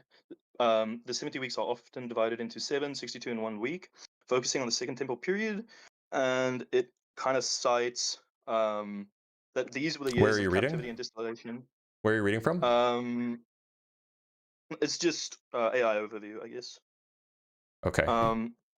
But it's making the claim that these were the years of captivity and desolation, starting around 605 BC and ending with the decree of Cyrus. So that's the original 70 years captivity. And then after that, Daniel is sitting at the end of that, and then Gabriel gives a new like context of 490 years being decreed for the Jewish people, and then Daniel 9:24 covers like the death of the Messiah, and the destruction of the temple. And even with that would put Christ before the destruction of the temple in 70 AD, or at least the Jewish Messiah, because the destruction happened in like 70 AD. So we know based on the context of Daniel that the Messiah must have arrived before that destruction occurred, because that's what the verse actually insinuates. Sorry, just on the so I was hoping for closing statements because I do have to go. All I'm going to say is like neither of us are experts in this, so just go watch the video and then come back. If you don't think that it's compelling, you can tell me why. Sweet. That he's a friend of mine, so like I have good reason to trust him. But is there anything in closing that you want to say? Not like new arguments, new claims. So sorry. In closing, just going to touch on why I believe there's a necessity for an intelligent designer. So we know that, I guess, the expansion of the universe tells us that the universe is kind of finite and that we need a You're making a new argument. Yeah, it's just a closing statement for why I believe in the necessity of an intelligent designer. That's completely different than, I guess, history or theology. So it is within, right, but you I guess so maybe we just don't do this then, because otherwise of course I'm going to want to respond to claims that you haven't made before. Typically a closing argument is about things that you talked about. Grim, I'm just going to let you go because I'm hungry. No, I need coffee. But thank you for being here, bud. No, thanks for being respectable, man. Have a great day. Take care. God, I need lunch. See, you know that I'm hungry when I get testy, and that's what's happening right now. We have some super chats to read, and then we will move on, and then we will call it a day. So let us do that. I also have a meeting in like 30 minutes. So, from Tim Davidson with the $5, Jesus born without fatherly inputs and no Y chromosome, so purely XX. Yet we say he, Jeebus, is trans. Absolutely, Jesus is trans. From Arc Dark with the £2, God bless all atheist dudes. Thank you. From Brian Peck with the $5, law-bounded empirical mathematical statement, theory, collection of evidence leading to explanation of phenomena. Simple creationists learn it. Absolutely. Now, by the way, somebody mentioned in the TikTok chat that that was the best back and forth I've seen. Was it really? Because you had two people, neither of whom were experts, were talking about things that we can't really back up besides just Googling things. It actually, in my opinion, I should have shut that down way earlier. But I want to learn more about this stuff, so I'm, dipping my toes in. Yeah, in my view, like, I should have just ended that, but I want practice talking about debates or talking about like biblical prophecies and stuff, because that's something I'm kind of weak in. That's why I let it go on for a while. But yeah, that's not, I don't think that was a good showing for anybody. Just because we were just relying on Wikipedia and Google AI overviews the whole time. I mean, it was relevant to the topic because his view is that, like, if you can prove the Bible is true, then you can prove the earth is 6,000 years old. But yeah, I mean, like, it's just a matter of one of these things. Like, of course, these things take practice, so you'll see more of that when I do this topic. But this is to say, like, I don't think it was a good showing for anybody, to be honest. Anyway, from Gretchen with the $3. Just tell us how many years are in one begat or STFU. True, there are lots of years in one begat, right? From Christopher Sanford with the £2, Argumentum ex Hollywood. That's a new one for me. Yeah, right. I'm surprised that he brought up the like, it's fine to bring up a movie, but like it was just kind of surprising. I've never heard anybody bring that up before. From Hawk Rumoon with the $5 Australian, I believe Jesus was a real person. He was just the center of the world's biggest hoax. It's at least possible. From Gretchen Boots with the $6.66. Damn, homie is so all over the map. It's like he's trying to rebuild the British Empire. That's funny. That's a good joke. I should have said that.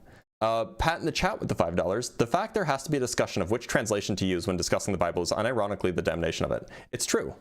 I mean, like, it should be super clear, right? But it's not. It's not even clear amongst Christians.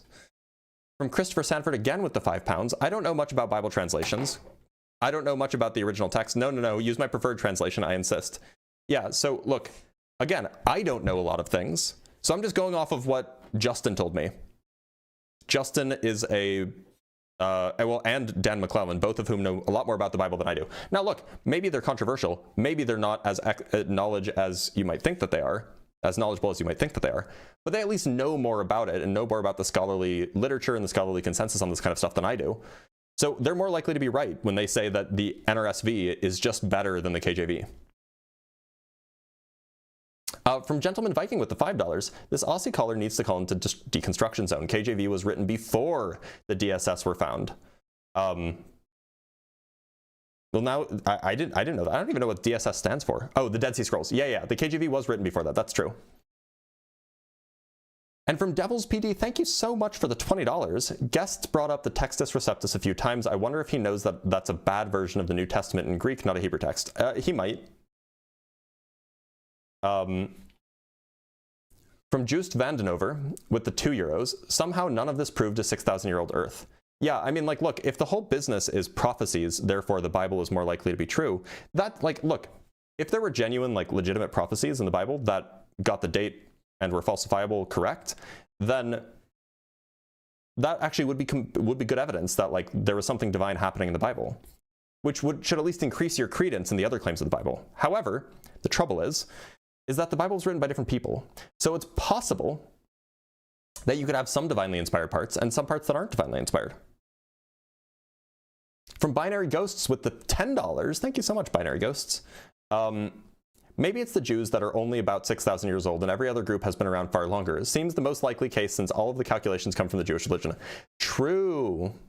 It's possible. From Zoidberg with the $5, "Aw, shite, was called the senior student by daddy. Look at the proud face. Will won late." What? I'm so confused. Does anybody know what's happening here?